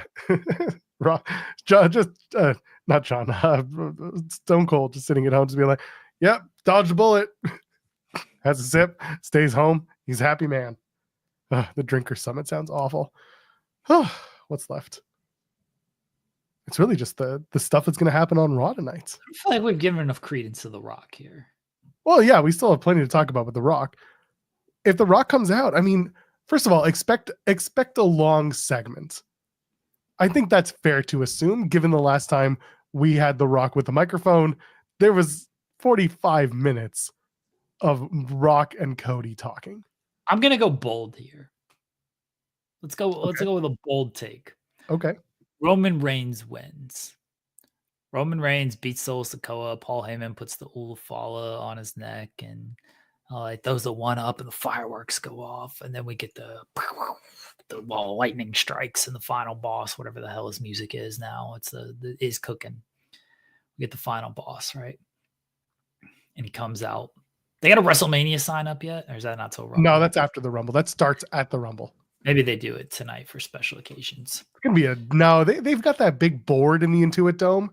There you go. Just throw the WrestleMania logo up on that board. That's I don't fine. think they're gonna do that. I think it's a little early for that. Rock and Roman confrontation tonight. And Rock's looking around. The crowd's actually cheering this time. They're not booing.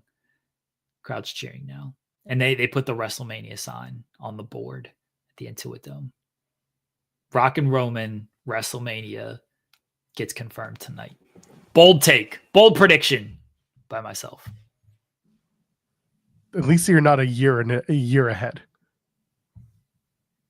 If you were a year ahead, we'd be having a very different conversation. That's a bold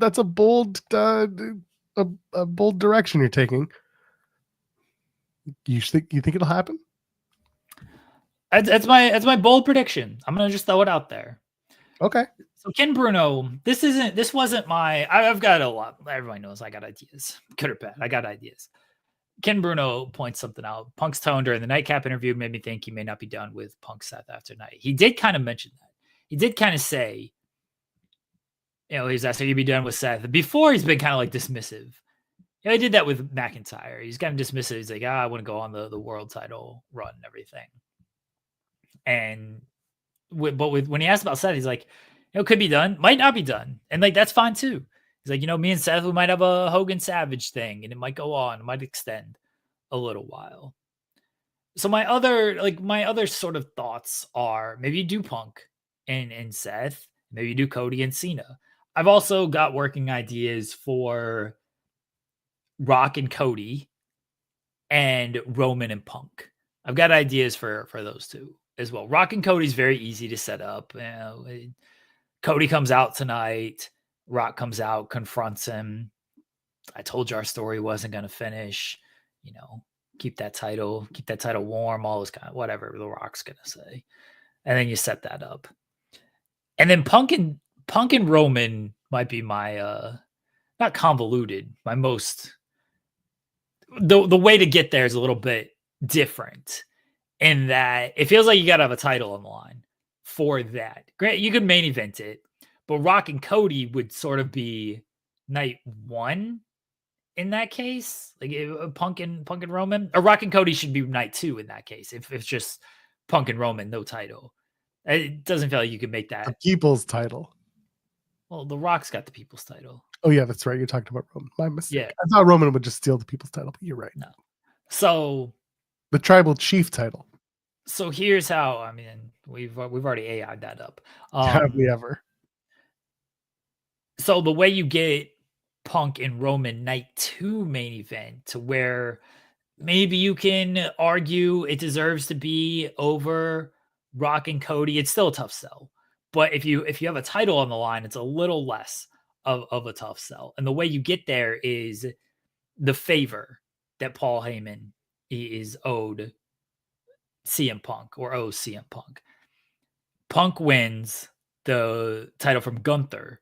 He wins that at Rumble, and that sets up Punk and Roman at WrestleMania. Okay. There's a lot going on in there. My brain has not committed to WrestleMania anything at this point. Well, you got to. Joel. I got to get to the Rumble first. Triple H said that he's got the WrestleMania main event penciled in. Could change, but he's got it penciled in. Which is like, that's a return to form, because years and years and years ago, it used to be by the time you got to October, you would have a rough outline of your card, but you would have the main event set. So if this is true and that's where he's sitting, then great. Then we're on target. But there are some people that are waiting in the wings to come back. So I'm curious about where those matches fall. If they fall between, again, you have the Rumble, then you have Elimination Chamber. You've got a Saturday night's main event where you can run a couple of, matches that might be of interest. And then you get to Mania. Am I missing something? Tonight, obviously. But between the Rumble and Elimination Chamber, that's going to kind of shape some of the stories going into WrestleMania. The Rumble should at least tell one story that gets people to a Mania match. That's how I've always thought of the Rumble. Beyond who wins, there should always be at least one major story coming out of the Rumble that gets to a match or that stimulates a match to Mania. Don't know who that is this year. John Cena. Again, Cena is either winning the Rumble or winning Elimination Chamber. But you think that maybe the John Cena match is triggered at Elimination Chamber if he wins the Rumble, or like what's Cena doing at Elimination Chamber is another question I have, because he's very heavily featured. That's why I'm on the John Cena wins Elimination Chamber train. So it's hilarious how much so much of this depends on The Rock. Absolutely hilarious how much it depends on him. Because if he's not part of Mania plans, then you're figuring out a totally different card than if he is. And if he is, you're figuring out who he's going to wrestle. Is it going to be Roman? Is it going to be Cody? It's so funny that he could just walk in there and just be like, all right, guys, this is what we're doing. I know you've had this idea since October, but hold on. Let's do this idea instead. And like, no one's going to tell him no. They can't. They can't tell him no. He's on the board. Even if he wasn't on the board, they can't tell him no. It's just like, well, Rock, we kind of already got Roman and Punk scheduled. We've got Cena and Cody scheduled. What do you think about facing Jacob Fatu? Well, what about that, Rock? Rock would be like, Jacob Fatu? Nah, he might actually like Jacob. He probably likes his cousin Jacob. But it's like, you're not going to tell The Rock that. Like, yeah, what about Jacob Fatu? What about Seth? What about Seth Rollins? Rock's like, what? No, Cody or Roman. That's it. Maybe he wants to do Cena thrice in a lifetime. I don't know. But it's so funny that he can just come in there and be like, this is what we're doing, folks. I'm here now. Don't worry. Dwayne is here. Let's get the show on the road. Whatever your plans were before, toss that shit aside. Toss it aside. Shows up and does the daddy's home with the cast. Yeah, hell yeah. I made that joke. I know. It's here. I'm telling you that he saw CM Punk was going to main event. He's like, brother, that shit don't work for me. Let me show you what I think about that. He's calling Roman immediate. He's like, you want to work with Punk? Huh? What? No, get out of here. You don't want to do that, Roman. Roman's like, well, are you going to work? Rock's like, shit. Yeah, you know what? Fine. I'll work. Yeah, let me call Brian. We'll talk about it in LA. It's fine. I'll see you there. John Cena has had 3 victories in the Elimination Chamber. He has appeared in 7. The only person who has had more victories than him is the guy that never wants to be on TV. I have a feeling that they are going to tie John Cena with Triple H in Elimination Chamber wins, because the next 2 people, they ain't going to tie it. The guy, Drew McIntyre, is 5th. He could tie it. He's got 2 victories in the chamber. Everyone else has 1 on this list. The other 2, by the way, Daniel Bryan and Edge. I don't think you'll be dealing with them. But John Cena being the winningest WWE superstar ever on the way out, that's why I'm like a little thinking that he'll be in the Elimination Chamber. But Rock coming in could potentially change a lot. We know this. If there has been creative A and creative B, the hope is that whatever tonight is brings some sort of, I hope it just makes it easier for the writers. I just hope that they have some sort of like, all right, are you in or are you out? And Rock's like, I don't know yet. And the writers just throw up their hands like, son of a bitch. Rock decides at like Elimination Chamber, you know what? This is actually what we're gonna do. I'm in. I'm in now. And like they've already laid out all these plans from Rumble. He told them Rumble last year and blew things up. You should just wait an extra month this year. It would be 2 months at this point. We'd be in March. We'd be a month and a half out from WrestleMania. And The Rock is just like, we'll do another video. It's fine. It'll be more views for .com. It's cool. Don't worry about it, guys. I've already set up. I got my turtleneck and glasses in the back. I'll just go put those on. We'll sit at a nice desk. Brian's got the crew. We'll be cool. Just get a nice office setting. Here's how you know if Rock is working Mania or not. We'll know tonight. And it's not because they'll set something up or they'll tease something or whatever.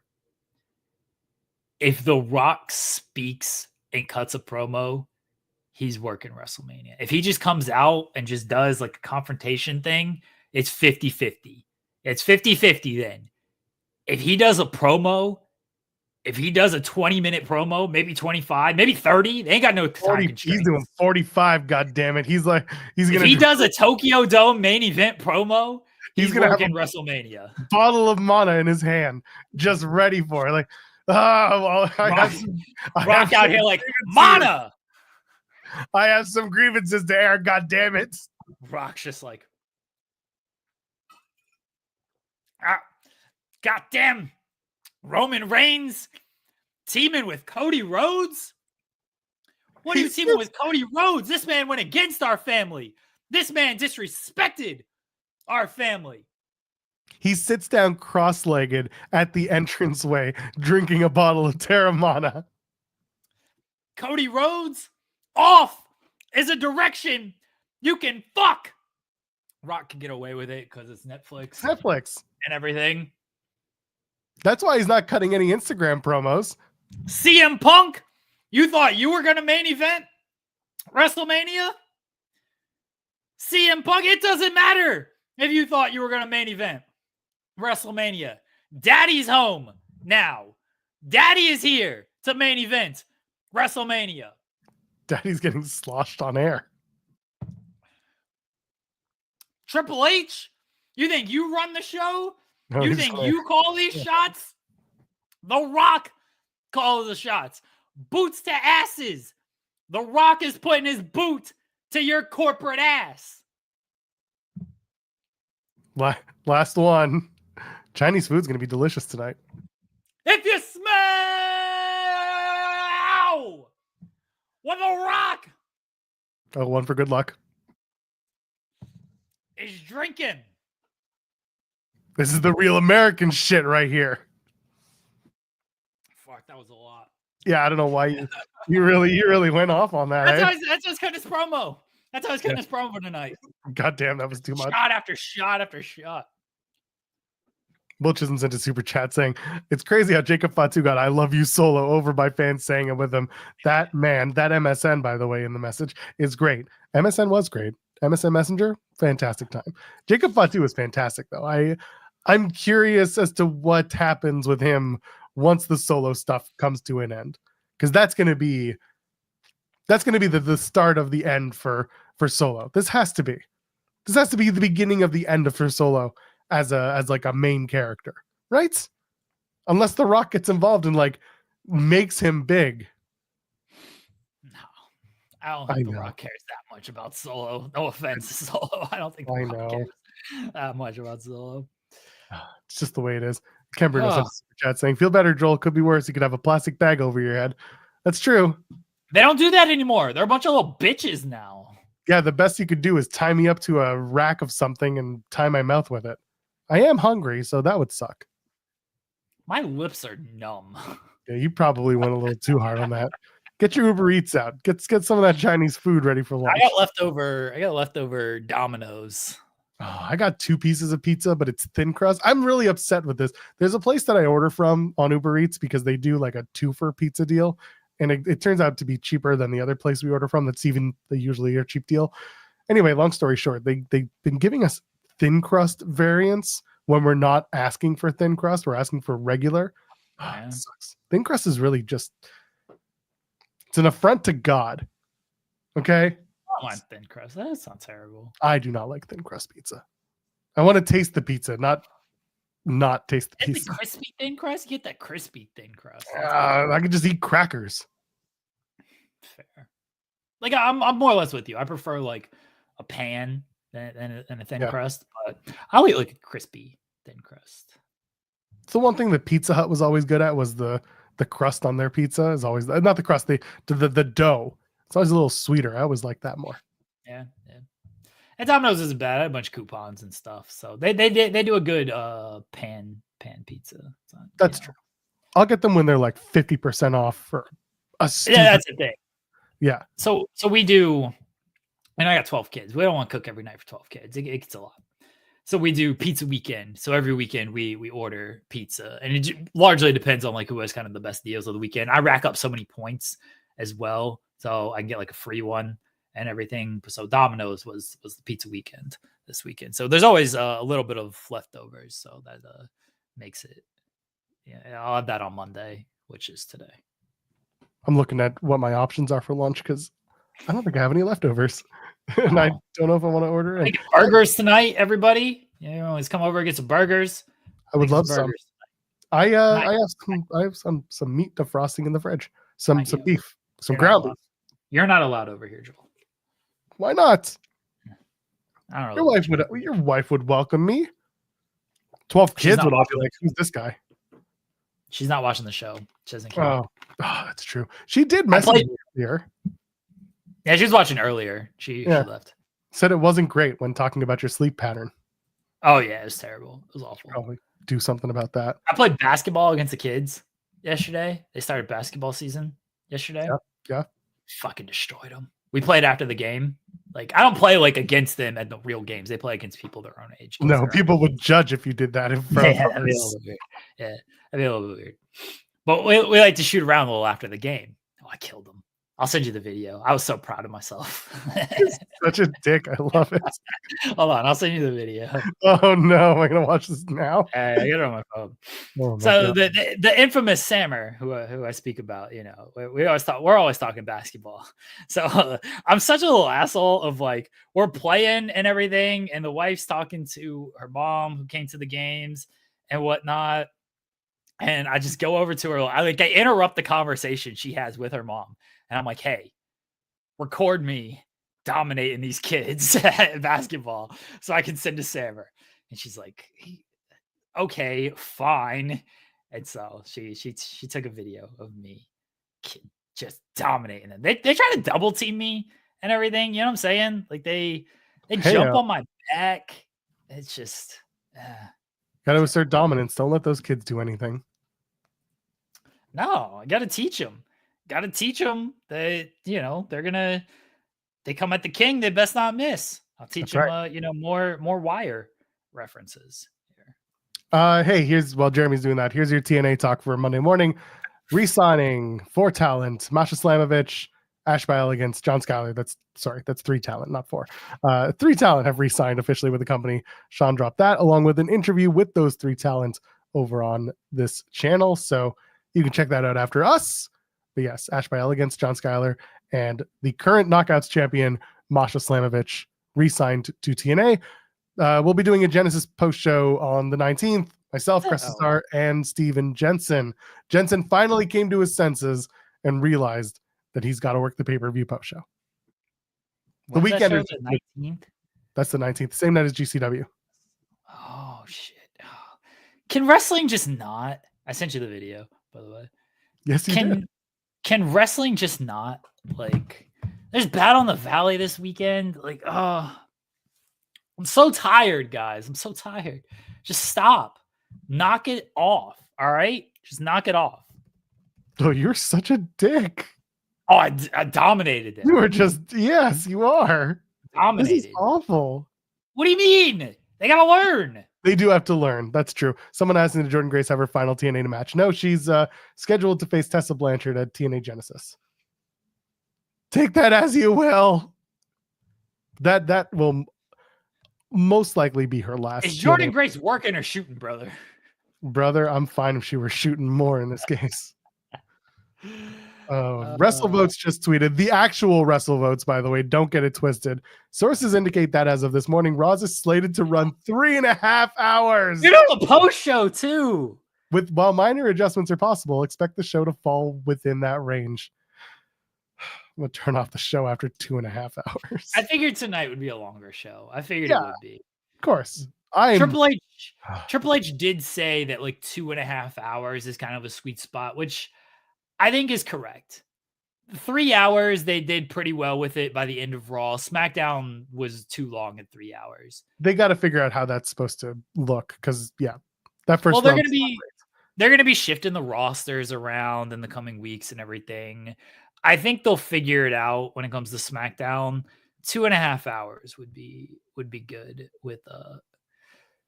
with Raw. But tonight, I expect every bit of. I told you. You're getting that 3-hour Rock promo.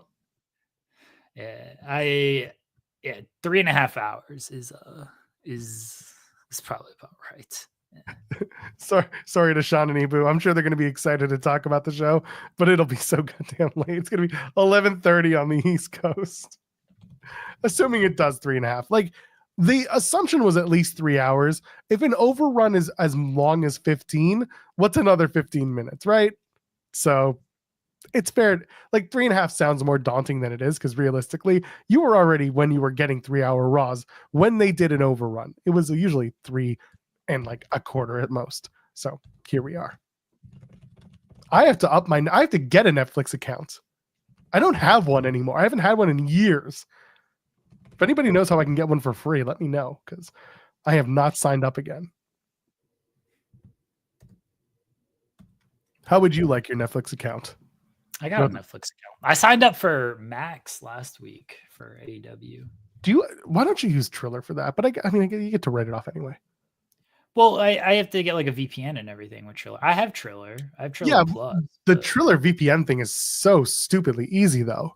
Well, here's the thing. Like, Max, why don't I use Triller? But like Max has other stuff. It's not just AEW. The wife loves Friends, so we just watch Friends all the time. Yeah, I get it. Someone asking if I can invoice Jimmy for Netflix. Like, I haven't asked. This is a conversation that like should just be offline, but we've started it here and on other episodes. TNA Plus I was able to because TNA was my beat. Now that TNA doesn't air on TNA Plus in Canada, it airs on Sportsnet, and I'm using my old parents' cable subscription. I can just log in and watch it from here. That's cool. The Triller specials I'll just invoice accordingly. But like Netflix, because we do this show, I don't know if I can go to Sean and be like, hey, because my Triller has not gone through Fightful, but like my Netflix should, I guess. I don't know. Fightful pays for my Triller. You're also covering it in a different way. Like you're writing articles. I'm talking about it on a morning show with you. I don't know the chain of command here of importance. I don't really either. I just ask, and typically I'm told yes, but I've also, no offense to you, Joel. No, you do more than I do on this. Do you think I'm going to take that away from you? I know this for a fact. I know what I do on this damn website. I get it. Yeah, I can ask for a lot more than Joel can and probably be told, yeah, sure, whatever. Yeah, like me. Listen, I appreciate the hell out of people who, this weekend when I wasn't feeling 100% were like calling me the GOAT for pitching our show. I saw that. I was like, what? I thought it was very sweet. Thank you. I was really happy to see stuff like that. Chris Van Vliet does his annual, like, what podcast should you be paying attention to? And a couple people did point us out, which was great. Thank you so much. I really do. I love it when people want to promote us to their friends. I hope more of you do if you like us. But I'm not so GOAT tier that I could be like, hey, take my $16 and pay it back, baby. Everyone, please support the channel and please say nice things about me in the shorts that I have made too, please. Joel can't ask Jimmy for things because he's scared. I'm not scared of Jimmy. Jimmy and I used to work together all the time when Know Your News was still. He's going to take the Fightful championship from you. That's what you're really afraid about. You cannot take that title away from me. You can't because it has been 1,391 days. He can take it from you. We're getting to 1,400 day territory. Yeah, that's unfortunate. That's some shit.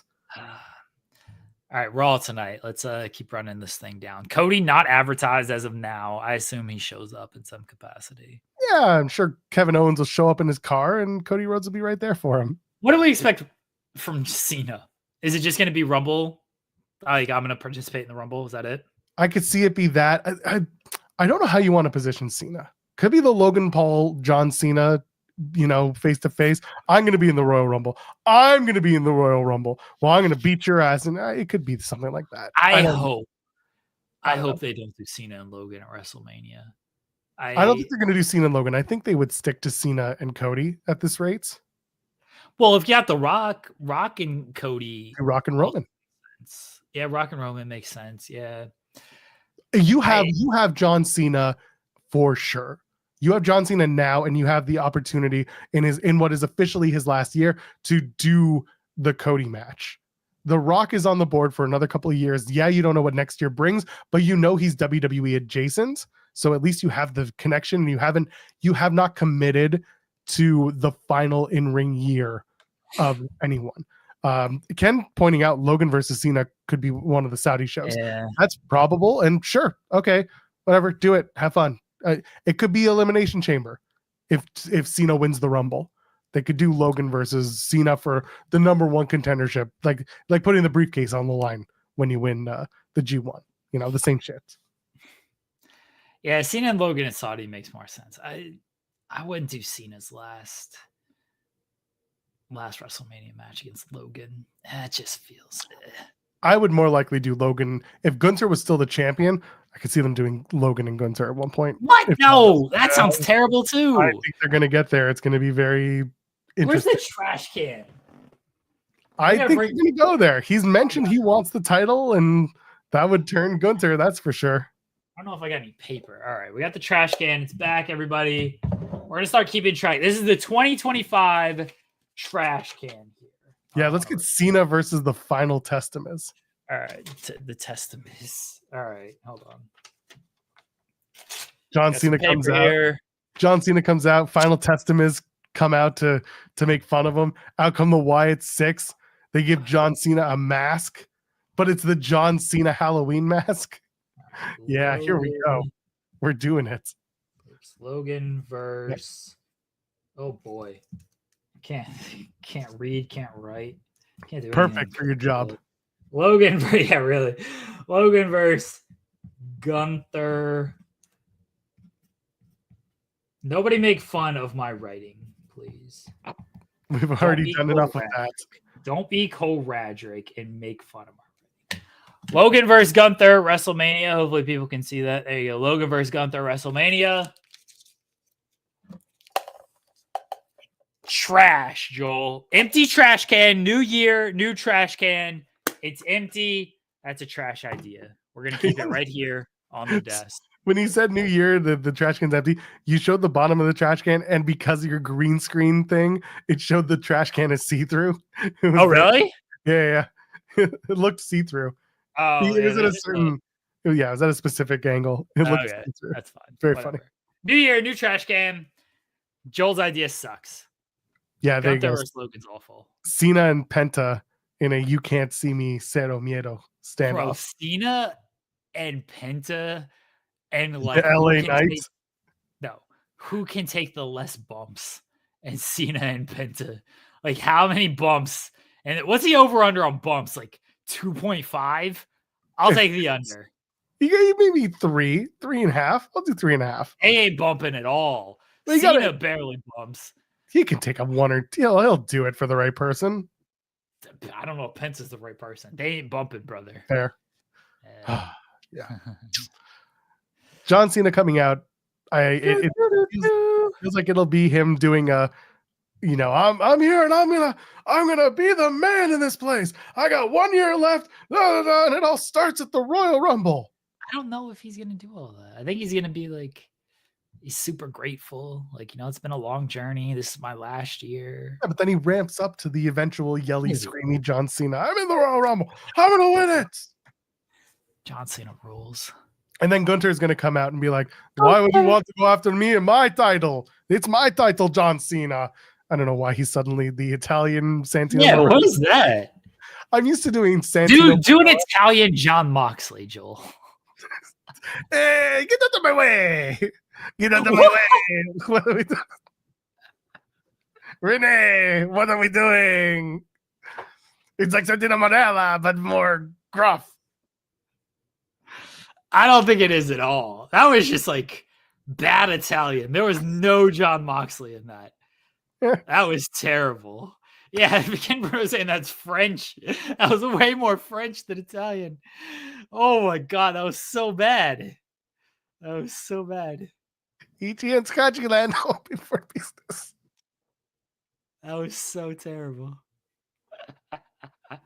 Henry saying, John Cena pulls a Tony Storm and acts like a rookie. Now this is perfect because you've got Double J acting like John Cena. So John Cena needs to pull it back and do Tony Storm. And then Tony Storm needs to come back and pull a John Cena. And now we're just going back and forth in pettiness. Fightful is now banned in Italy. Could be worse. Bless Zeno Hour. What else is on this show? You've got. Wait, hold on. Sorry. Go ahead. I know I asked that. Dave Meltzer is reporting Chris Charlton is on an indefinite hiatus from commentary due to his anti-AEW comments during the Wrestle Dynasty show. Make of that what you will. Turn it into a work. Charlton shows up, Battle in the Valley. I'm putting down the battle lines for New Japan. He's a very short man, that Chris Charlton. So this will be Chris very Charlton shooting on AEW. He's gonna show up on Dynamite. He's gonna open Dynamite like Tony Khan. You fucking money mark, trying to censor me on New Japan World. This is why the company's in the state it's in. This is why the company loses viewership every single week. It's because you try to censor your partners in New Japan Pro Wrestling. This is you try to steal all of our top talent like Okada and Will Ospreay. Why did Kenny Omega want to come back and have his first match back in New Japan? Huh, Tony Khan? Huh? I really think we should get Chris Charlton on this show. I'll reach out to him. Ask him the real questions. Get a Gabe Kid-esque interview out of Chris Charlton. So we did talk about Charlton earlier, and they joked about it. They referenced it on New Year's Dash this morning. Jeff Cobb was like, "Where's Charlton?" ELP, or I don't know. I don't think it was ELP. It was somebody else. But they were like, "Hey, can't say that. Might get in trouble." So they made some references to Charlton. Ed Torres saying, "What did he say on commentary?" So some of it wasn't bad. Some of it, he was like, "Oh, Yota Tsuji said this about Okada." But when he's calling Tony Khan like a money mark and all this stuff, that was a little far. And it became just too much during the Gabe Kid and Kenny Omega match. I was like, let's focus on the match. It's a really good match going on. Like, we don't need this, like, this stuff with commentary happening here.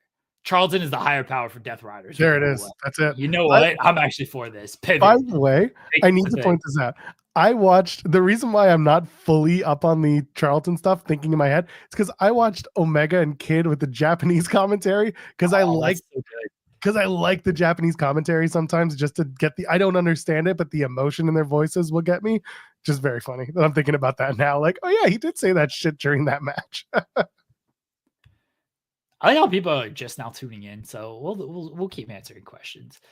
Does anyone think The Rock will talk when he returns, or will it just be quiet? So, for people who have already watched the show, I think if he talks, he's working Mania, and if he talks, he's cutting a 50-minute promo where he takes a sip of Terramana between. And you're so sloshed by the end of it. If he doesn't talk, he's not working WrestleMania. That's one of my bold predictions. I've had a lot of bold predictions here. Telling you, I would love him to walk out, let The Rock walk out, sit cross-legged, crisscross applesauce on the stage, bottle of mana, drinking and cutting a promo. Who's The Rock shouting out in that? Like, who's like banned that The Rock shouting out? Maybe he just says, "Hi, Stone Cold." Nah, Stone Cold's not like banned. He's not banned, but he's not there. It's not, but like Colt Cabana wasn't banned at the time. Yeah. Nah, he's got to go with someone. Sure, shit ain't gonna tell. Hey, Vinny, like he ain't gonna do that. Oh, that would be something. That would be something. It's not something good, tell you that much. That person's persona non grata. They the don't even mana bomb. That's what they call it. They call him the mana bombing superstar. Rock's just showing up. He's like, yeah, hey Shane McMahon, how you doing? I might show up on Wednesday on Max. Hey Tony, how are the Jags doing this season? I might show up to New Japan. Hey Gato, how'd that Shota Umino main event go? Rock doesn't know who the hell Shota Umino No, he does not. No. Hey, In and Out, ready to try your burgers for the first time. Hey Cope. Cope. He'd just laugh. You'd call him Cope and just laugh. Yeah, I'll get out to Effie would be amazing. Rock's gonna show up to Hammerstein. Just fantastic. He should shoot on Shawn Michaels. He's like, heartbreak. Oh, heartbreak. Remember when you disrespected me and I didn't want to work with you back in the day? Now look what you're doing to my daughter Ava.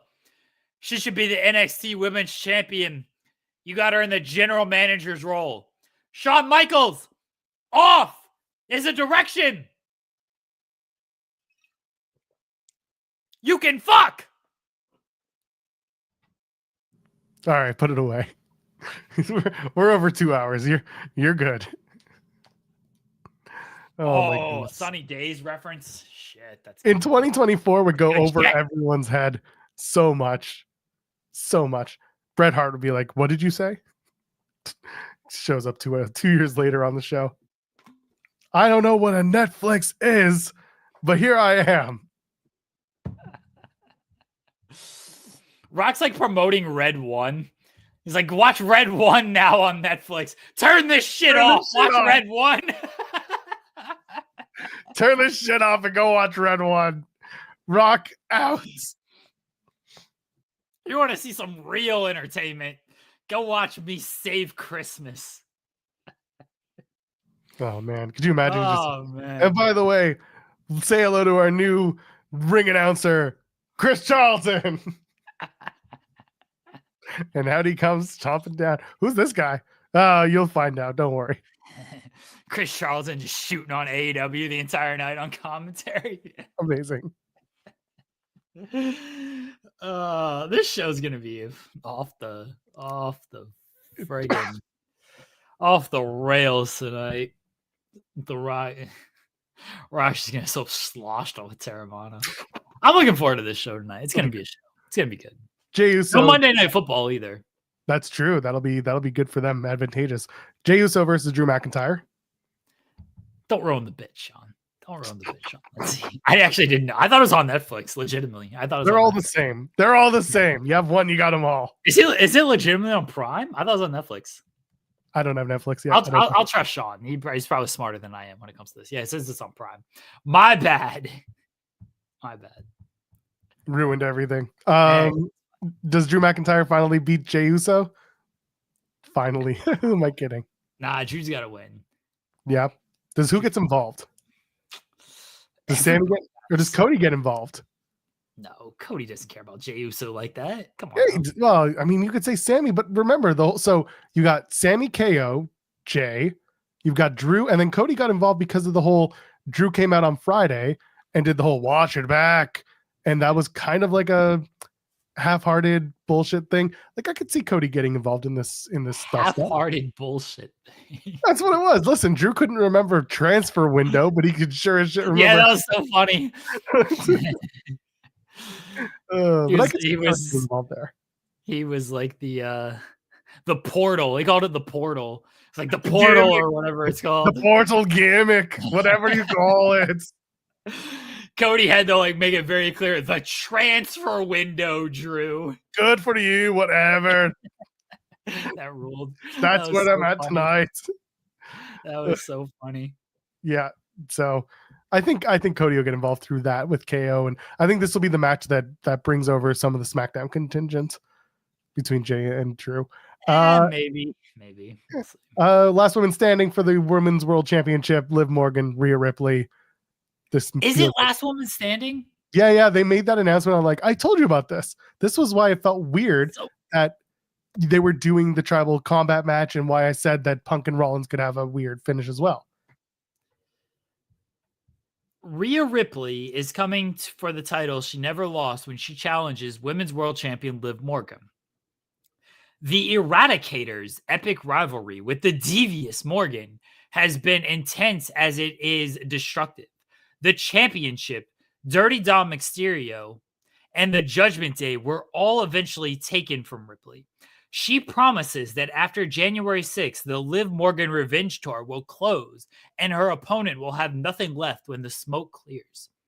Don't miss one of the all-time biggest episodes of Monday Night Raw live on January 6th on Netflix. No mention of Last Woman Standing on the official Netflix preview, or Raw WWE.com preview, sorry. And I can't even go to a graphic because the tribal combat match doesn't have any reference to tribal combat in the image. You have Roman and Solo Raw Monday. It references in the it references in the preview, in the text, but not in the actual. And that's the thing. That's why I don't know. But like, it's out there. I think maybe they reneged. I think they pulled it and just didn't tell anybody. Because even the headline on it says Liv Morgan to defend her title against Rhea Ripley. No mention of Last Woman Standing. So I just want to warn everybody, let everybody know, if you're expecting Last Woman Standing, you might be disappointed. They might have pulled that without mentioning anything. Because it was announced. I do remember it being announced. And it's in our preview because they hadn't fully said, like, hey, we're not doing Last Woman Standing. But if they decide they're not doing Last Woman Standing, it does seem like they subtly pulled it back. So I think you're right, because I'm looking at socials now. WWE socials says Women's World Champion Liv Morgan defends against Rhea Ripley tomorrow night on Raw's Netflix premiere, and then all the tickets and all that stuff. So it looks like it may have been pulled. Yeah. I think they pulled it back, which probably makes sense I hate the last man standing stipulation anyway, but it probably makes sense if you're doing tribal combat, like 2 plunder matches. It might be overkill, so it's probably just better to just go with a straightforward wrestling match. Yeah, and that's why when they announced it, I was like, "Why are we doing that? Like, that makes no sense." I'm glad that they've pulled back on that, or at least it looks like they've pulled back on it. So, yeah, we'll see. Obviously, we'll find out tonight. Tune in live tonight, Monday Night Raw on Netflix. Yeah, we'll see. We'll see if Becky makes her return tonight during that match, or after the match, or where she slots there. Right? If it's not, if it's not Last Woman Standing, unless she comes out to take out Raquel Rodriguez and like stop her from getting involved, even up the odds, so to speak, I don't see a reason why she wouldn't come out like at the end of the match. I think Liv is gonna win. I think Liv's gonna win. I know might be a hot take that Liv Morgan is going to win, but I think Liv Morgan's going to win, and then Becky's gonna come out after and confront her. That's my guess.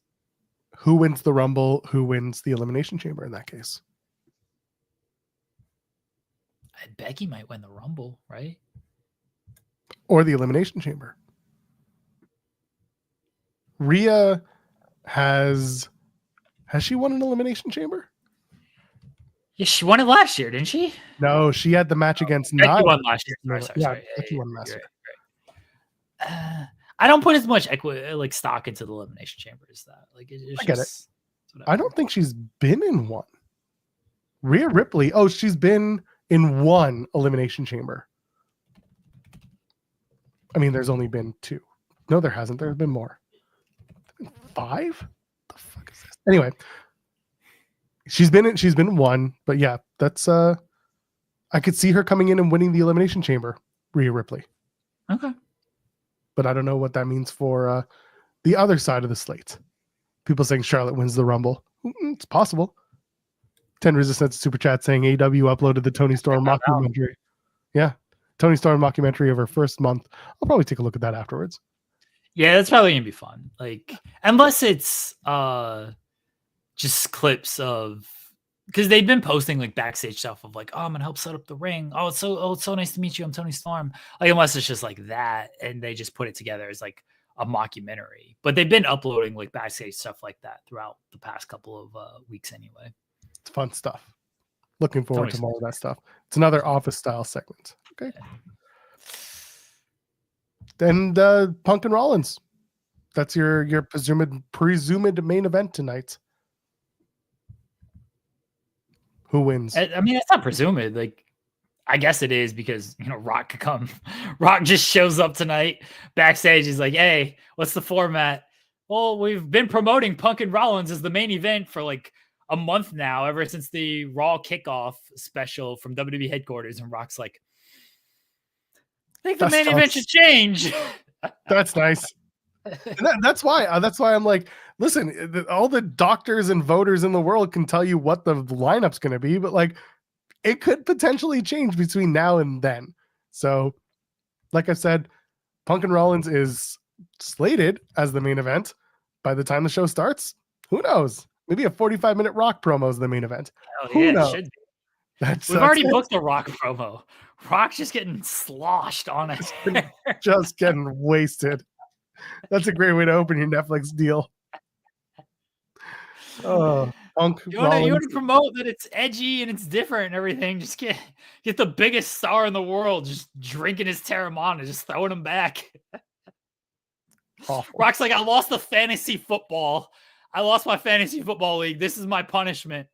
For every shot of Terramana I take, it's 1 minute added to my promo. Instead of, you know, the punishment has been like, I don't know if people have seen this online, but like fantasy football punishment's been like, got to stay at this bar from like 10 to 3 a.m. Eastern, and every drink is like an hour off or 30 minutes off or whatever. That's a big thing in the fantasy football league. Just trust me on this. But Rock is like, it's a minute extra to my promo for every shot I take. So we get more on here. This is fantasy football punishment. And the Rock calls out Vin Diesel. Oh, they would kill. It would kill for a Rock and Vin Diesel match. You kidding me? It would kill for that. They'd be all for it. Oh, well, we'll see. But yeah, the main event, Punk, Rollins, presumably that is the main event. You have to assume that whoever wins this is going to go after Gunther in that World Heavyweight Championship. Gunther. Maybe. They didn't put officially the New Day Rey Mysterio and a mystery partner match. That's yeah. A lot of people have mentioned, and Ed Toro was the latest to mention Penta debuting. They've been running the Penta vignettes for the past couple of weeks now. They haven't said it's Penta, but like, it's Penta. That was the face of a guy who wears a mask of Penta. And then they did the whole thing with Ray, and he's going to face New Day, but who's his partner going to be? They've not officially announced that. I think and this is why I didn't think they were going to announce The Rock, but then The Rock just did it himself because The Rock. The Rock. What are they going to do? I could see them setting up the debut of Penta without doing the match. Yeah. Do a segment in the ring or backstage. I need people to understand Penta's strength is not live. Penta's strength is pre-recorded stuff. Whatever it is, matches, promos, segments. Watch the reason why his Lucha Underground stuff ruled so much is because they had 3 months of reshooting to get through it. Like, he's good, but I'm excited for him. I just don't think the match needs to be tonight. I think they'd rather do the introduction of Penta if they do it tonight. Raw Underground with Penta is the key. That's what I want.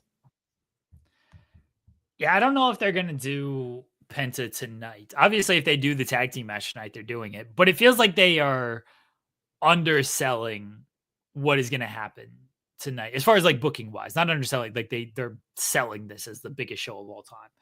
But they are underselling of like, we don't have to like announce this New Day Rey Mysterio match if we don't have to. If we get it, cool. But they have so much on this show already that it's like, we don't have to say this and then tease Penta. Like, they've already got so much for this show. That's why I didn't think they were going to announce The Rock. Like, I'd said The Rock's probably going to show up, but they didn't have a reason to announce it. It's like, well, they've already got Cena. They've already got Rollins and Punk. They've already got Roman in a match. Do you need to say The Rock's going to be on the show? He's going to be there. They haven't announced Cody. I fully expect Cody to be on this show, but they haven't announced him. They don't need to announce everything.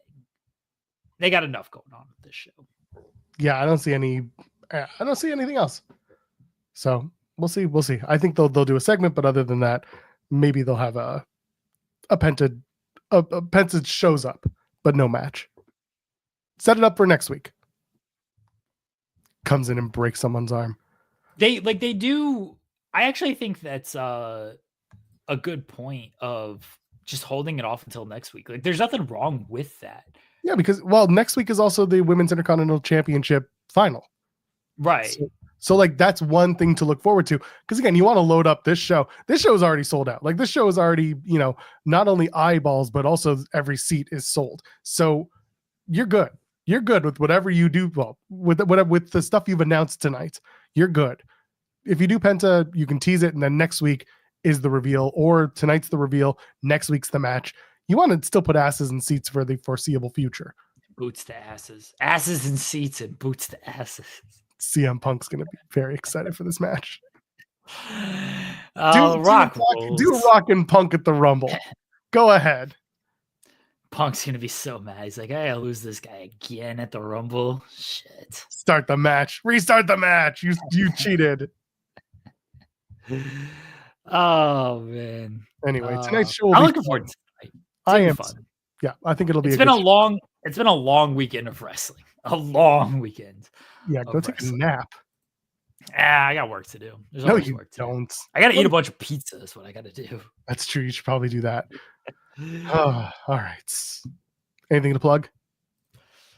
Everyone, check us out on Fightful Overbooked. Maybe announcements in the coming future. We'll see. But yeah, everyone, check us out. It's our first show of the new year, right? Oh, we did a show on Friday. No, we did on Friday. That was our first show of the new year. So happy New Year, main channel. First main channel show of the year. Appreciate everyone. Appreciate the support. It's been a long weekend. People sent me nice messages. Thank you for sending me nice messages as I covered multiple New Japan shows. Wrestling's off to a good start this year. I expect tonight to be a very good year. I'm good with words. I'm good with comments. I expect tonight to be very fun. It's going to be a fun show. It's going to be a fun show tonight. Looking forward to it. There's something really funny going on. The PW Insider did the whole like top NXT talent will be in LA for Raw, and a bunch of people started on the rumor mill, and then one of the writers was just like, it's not like we have a show in LA tomorrow or anything. Yeah, that's what I was gonna say, because I think Sean posted the same thing of like, NXT talents in Los Angeles. There's no word if they're gonna be on the show. They have a show tomorrow in LA. Yeah, like they'll be at the show, see how things go. If they put them on, they'll be to promote that they're doing this show in LA tomorrow night. But other than that, it's not like they're going to have a bunch of call-ups or a big angle. It's just like, they're working tomorrow. Come and see the stars of NXT because they'll be here tonight. Right. I expect like, here's Trick Williams in the crowd. Here's Roxanne Perez in the crowd. Exactly. She's going to be facing Julia. He's going to be facing Obafemi and Eddie Thorpe tomorrow. New Year's Evil live USA Network. Like that's what I expect from or CW Network. Sorry. That's what I expect from the NXT stuff. I don't think they're going to do like a big call up angle type thing. It's more to promote New Year's Evil tomorrow night since that's also in LA. Oh God, this is it. But it's not Cena versus Gallus. It's The Rock comes out and he says, let me introduce you to my boys. Gallus, because if you know, you know. Yeah. That's perfect. Let Gallus be the heaters for The Rock. That's great. Yeah, tomorrow that'd be amazing. Tomorrow's also the international debut for Netflix, so keep that in mind as well. Yeah, Gallus. Rock's just like, Gallus, here, these are the guys that helped me get ready. Now they're here to kick your ass. They're the final boss's final boss. Gallus would actually make for like kind of perfect like little henchmen who get beat up very quickly. They'd actually make well for that. They're not doing anything else. They might as well be henchmen for The Rock. Fuck. They were on Level Up, but now Level Up's no more. Oh yeah, RIP Level Up. It's okay. Steven Jensen's the only one who's really sad about it. Some of our writers are sad about it. Well, I'm sorry to hear that. Anyway, we'll be back on Wednesday as we always are, but over on Fightful Overbooked, our sister channel, 10 a.m. Eastern is when we usually start. Talk about wrestling. I'm sure we'll have plenty from this episode of Raw tonight to talk about. There will be a Raw post show tonight because you're watching on main channel. Ibu and SRS will be live. I never call them SRS. That was weird. Sean and Ibu will be alive after the show to talk about Raw. I know it feels weird, doesn't it? I know. I can't do it. He's just Sean. Anyway, they'll be live. They'll be talking about the show. Plenty of places to catch up on your news. Fightful Select is the prime number one of them. Jeremy Lambert, what you got? Well, I didn't know if you were wrapping up, but The Rock's on Raw tonight. Mana, the final boss. And here we go. This is how good. The final. God damn, that's good shit. And here we go. The final boss. Because this is how good. God damn, that's good shit. Oh, I'm looking forward to The Rock tonight. The Rock fucking rules. Don't let anybody say you different, folks. You are going to finish that bottle of Mana before Wednesday. Nah, I got it. Nah, that's how much. You got a dent into that. Jesus. Yeah, like I'm not the one drinking, and I've had this thing. I've had this thing since like December. We don't drink around here. Jesus. Well, this show is causing you to drink, so that's good. He signed it. I got an autograph from The Rock. Ooh, neat. There you go. Do you think I could sell that? Like official Rock autograph on Terramana? Authentic. All right. For Jeremy Lambert, I'm at Joel Pearl. The Joel Pearl on Blue Sky. So go check that out. TheJoelPearl.com on Blue Sky. That's right, because I have my own thing. Hey, I know, but I had to do it. So anyway, where am I? He's him. I'm me. We'll see you 10 a.m. Eastern. Fightful Overbooked. Ladies and gentlemen, friends of me on the binary. We'll see you in the next one. Cheers.